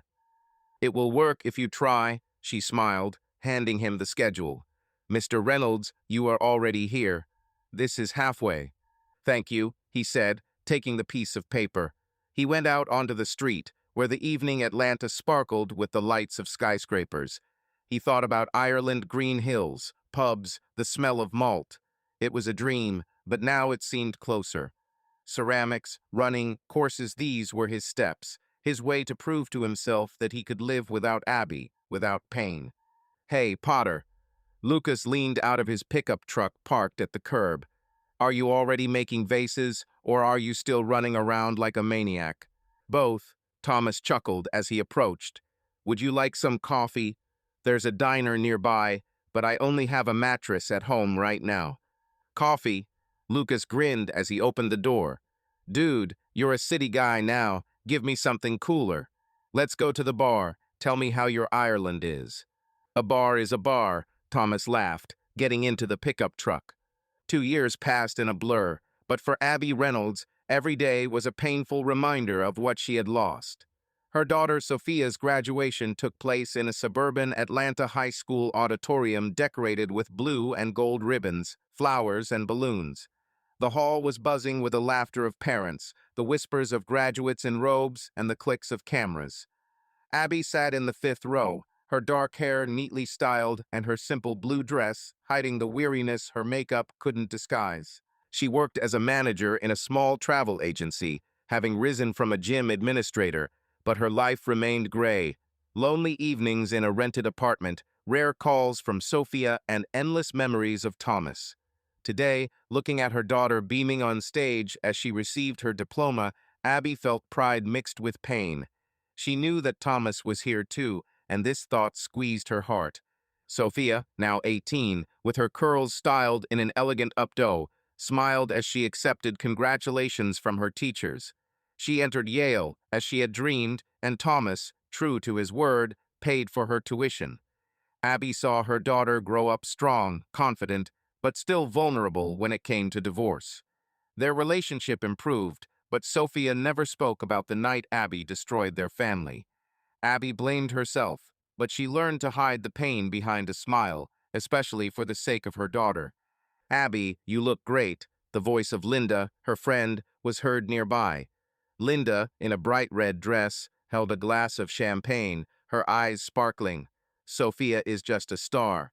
You should be proud. Thank you, Linda, Abby smiled, her voice quiet. She's amazing. I still can't believe she's already a graduate.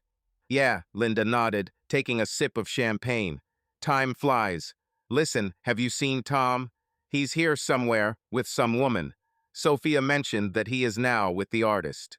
Abby swallowed, her fingers tightening around her purse. She knew Thomas would be here, but Linda's words hit her like a slap in the face. Artist. She had heard from Sophia that he had signed up for a ceramics course, but she didn't think that he would find someone so quickly. No, I didn't, she lied, her voice trembling. But I'm glad if he's happy. Are you glad? Linda narrowed her eyes, her tone skeptical. Abby, don't lie to me. I know you still love him. But girl, it's time to move on. You can't keep gnawing at yourself forever. I don't. Abby started but trailed off, her eyes darting to the crowd. She saw him.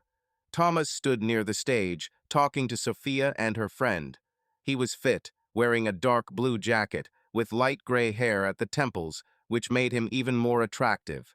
Standing next to him was a woman tall, with short blonde hair, and wearing a loose dress that looked like she had sewn it herself. They laughed, and her hand lightly touched Thomas's shoulder. Abby felt her heart clench. Here he is, Linda followed her gaze, her voice softening. Abby, don't do this. Don't look. Let's go to Sophia and congratulate her. I'm fine, Abby forced herself to smile, but her voice was shaking. Give me a minute, okay? I'll just fix my makeup. Okay, Linda sighed, but her gaze was full of sympathy. But don't hide for too long. It's Sophia's day. Abby nodded, making her way through the crowd to the ladies' room. Inside, in the mirror, she looked at her reflection. Pale face, red eyes, pursed lips. She took out the lipstick, but her hands were shaking. She knew she had to be strong for Sophia, but the sight of Thomas with another woman was like a knife. She remembered their meeting in a cafe 2 years ago, his cold words, "The divorce papers are ready." She begged, but he left, and from then on they saw each other only at mediation, where he was polite but distant. She tried to change, quit the gym, found a better job, went to a psychologist, but nothing could bring him back. Mrs. Reynolds. The voice of Sophia's teacher, Miss Harper, came from behind. Abby turned around, wiping away her tears. Miss Harper, an elderly woman with kind eyes, smiled. "Sorry, I didn't mean to scare you. Sophia is looking for you. She wants a photo with you and, well, with Mr. Reynolds, too." "Oh," Abby swallowed, her heart pounding. "Certainly, I'll be right there. Thank you." "She's a wonderful girl," Miss Harper said, her voice warm. "You and your husband should be proud." "We—" "Yes," Abby forced a smile, feeling how the word husband cut. "Thank you, Miss Harper." She left the ladies' room, her steps unsteady. The crowd parted, and she saw Sophia, beaming in her robe, holding her diploma in her hands. Thomas stood nearby, his new girlfriend kept a little to the side, but her smile was sincere. Abby took a deep breath, forcing herself to approach. "Mother!" Sophia rushed to her, hugging her. "Where have you been? I want a photo with you and Dad." "Here, honey." Abby hugged her, her voice soft. "You are so beautiful. I'm so proud of you." "Thank you," Sophia smiled, her eyes sparkling. "Dad, let's go." Miss Harper promised to take a photo. Thomas nodded as he approached. His gaze met Abby's, and for a moment she saw something in his eyes, not anger, not pain, but just emptiness. He was polite, but distant, like a stranger. "Sophie," he said, his voice warm but controlled, "stand in the middle. Abby, are you on the left?" "Yes," Abby nodded, her throat tightening. They stood side by side, Sophia between them, her smile the only thing keeping Abby together. Miss Harper raised her camera. "Smile," she shouted, and Abby forced herself to smile, even though her heart was breaking. The flash clicked, and the moment was captured their last family photo. "Class!" Sophia grabbed the camera, checking the picture.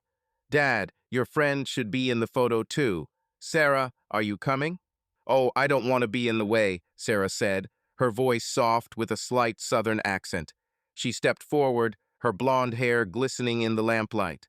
"This is your day, Sophia." "No, you are with us." Sophia grabbed her hand, and Abby felt her heart clench even more. Sarah smiled at Thomas, and he nodded, his eyes full of warmth. Abby turned away, pretending to straighten her dress. "Abby," Thomas' voice was quiet, almost inaudible in the noise of the crowd. "Are you okay?" She froze, her eyes meeting him. For the first time in 2 years, he spoke to her like this, not through lawyers, not through Sophia. But his tone was not sympathetic, just polite. "Yes," she lied, her voice shaking. It's a big day." "For Sophia." "Yeah," he nodded, his gaze unreadable. "She's great. Yale is her dream." "You paid," Abby said, her voice barely audible. "Thank you. I couldn't." "This is for her," he said, his tone becoming a little colder. "Not for you." Abby swallowed, her eyes stinging. She wanted to say something, apologize, beg, but the words stuck. Sophia returned, holding Sarah's hand. "Mom, Dad, one more photo," she shouted, and Abby nodded, forcing herself to smile. Sarah stood next to Thomas, her hand lightly touching his elbow, and Abby felt her world crumble again. After the photo, Sophia ran off to her friends, and Abby remained standing, looking at Thomas and Sarah. She heard them talking, quietly but clearly. "The studio is almost ready," Sarah said, her voice full of enthusiasm. "I found a stove, used but excellent. We can start classes next month." "Cool," Thomas smiled, his eyes sparkling. "I can already see how you teach children how to sculpt crooked pots." "Curves." Sarah laughed, nudging him with her shoulder. "Are you talking about your masterpieces? At least my last jug didn't fall apart." Abby turned away, her heart pounding. Studio. They planned to open a ceramic studio together. Thomas, who once lived only by work and family, was now making jugs, laughing, building a new life. And she was alone with a travel agency, a rented apartment, and a feeling of guilt that would not let go. Abby, Linda's voice came from nearby, her hand falling on her shoulder. Let's go. Stop torturing yourself. Sophia is happy. That's the main thing. I know, Abby nodded, her voice hoarse. Linda, he's really happy, right? Linda looked at Thomas and Sarah, her gaze softening. Yes, she said quietly. He moved on. It's time for you too, Abby. You can't live in the past. Abby nodded, her tears streaming down her cheeks. She looked at Sophia, who was laughing with her friends, at Thomas, who was now a stranger, and realized that she had lost him forever. She hugged Linda, feeling the pain tearing through her, but knowing she had to find a way to move on. The hot July stood over Atlanta, as if someone had turned off the fan all over the city at once. The evening heat emanated from the old brick loft, and the air hummed either from cicadas or from distant air conditioners. On the roof terrace, where Thomas had taken out a barbecue grill and a couple of metal chairs a couple of months ago, it smelled of hot cast iron, smoke, and Worcestershire sauce marinade. Lucas, barefoot and wearing his usual cargo shorts, snapped his tongs over a reddish steak and whistled. Have you seen it? The crust is like something out of an advertising poster. Steakhouse pirates are about to land on our roof. Thomas chuckled as he checked the temperature with a meat thermometer. Let me get to 55. I don't want Sophia from Yale to give a lecture about the benefits of vegetarianism later. Sophia from Yale, Lucas mimicked, but softly, without a core. I'm proud of the little one. They say he is going for an internship at NASA. Remember when she was in 5th grade and thought that astronauts ate ice cream every day?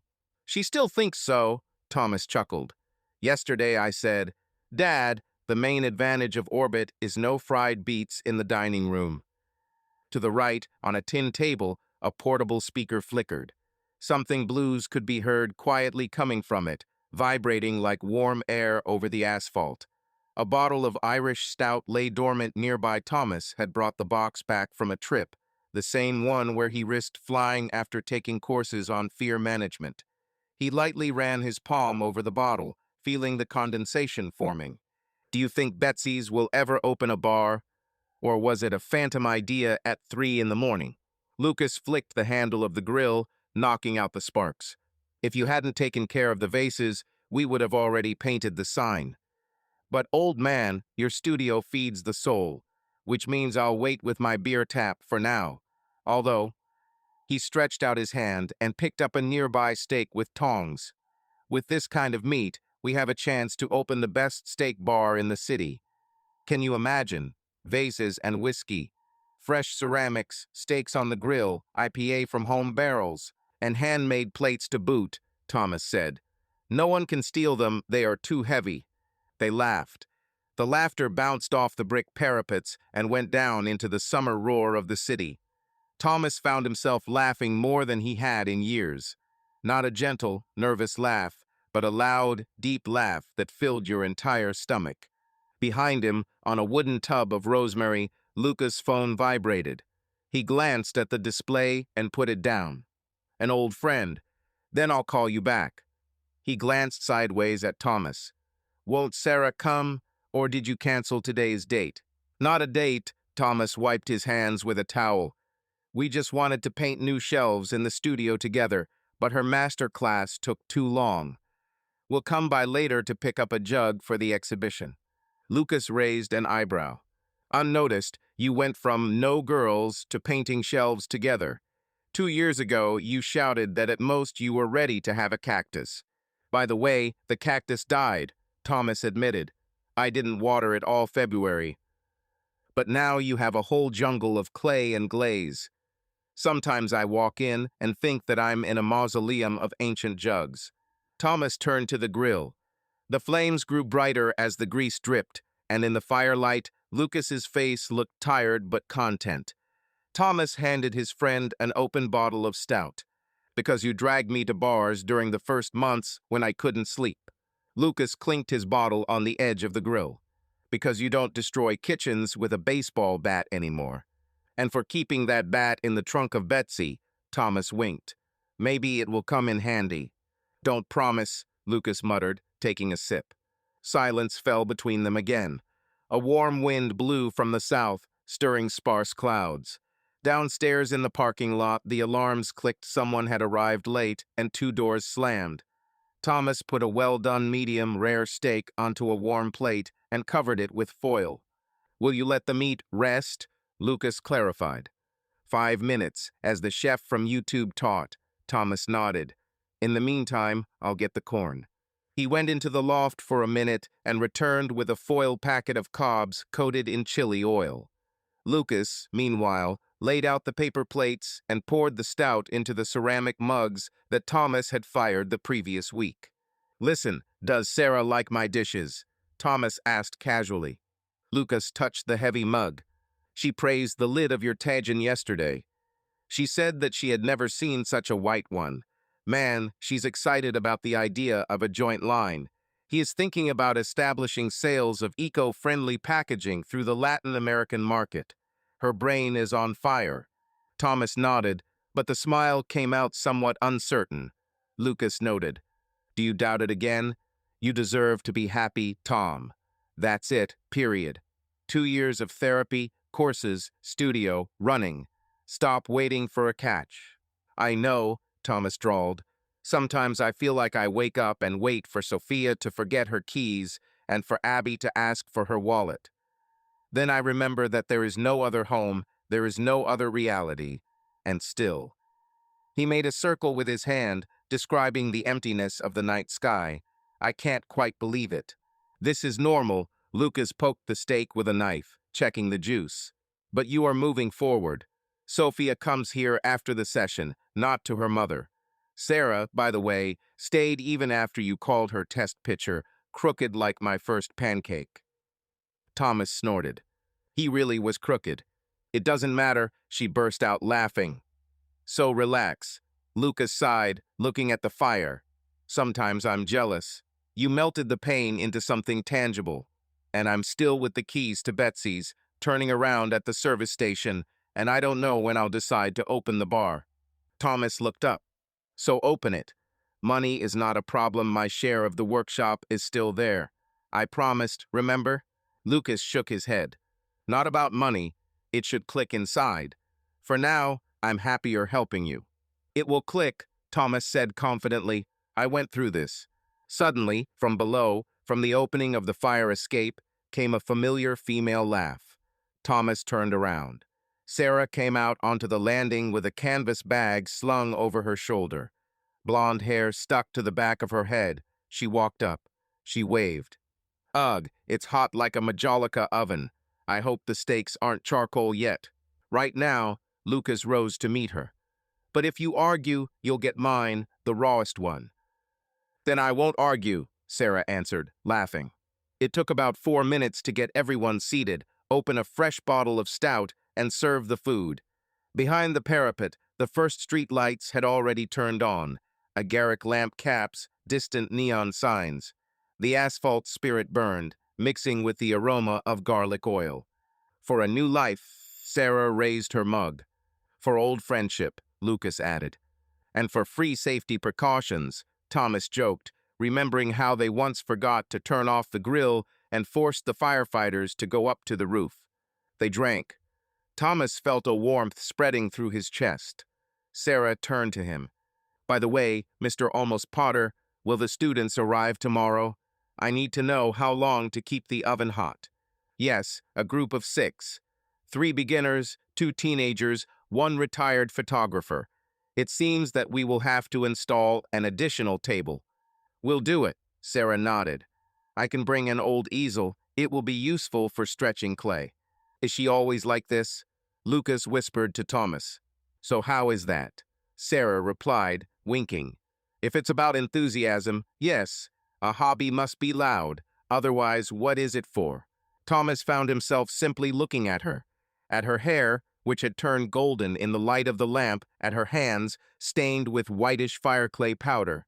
It was so far from that night in the kitchen, from the screaming, the bat, the police lights. But the memory flashed like a sore nerve. He put down his fork, took a sip of beer, and smiled. Lucas joked about a gourmet bar. "I think it could accommodate a pottery wheel in the corner. The client makes a mug, and the bartender fills it with fresh stout. Homage to medieval innkeepers, supported Sarah. The main thing is to make sure after the third mug that the client does not decide to burn it over an open fire. Lucas leaned his elbows on the table. By the way, Tom, I never asked, how did you decide to get on the plane? You said then that there was no way. Thomas shrugged. Dr. Kane.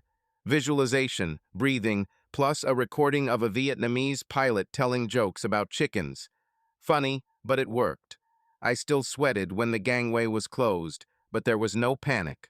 I thought Sarah slipped you a pill, Lucas grinned. He was braver than me, Sarah sighed. I could barely breathe from fear of heights, and he joked with the flight attendants. Don't be modest, Thomas smiled. You distracted me by talking about how the humidity in Dublin affects the clay. Sarah raised her hands.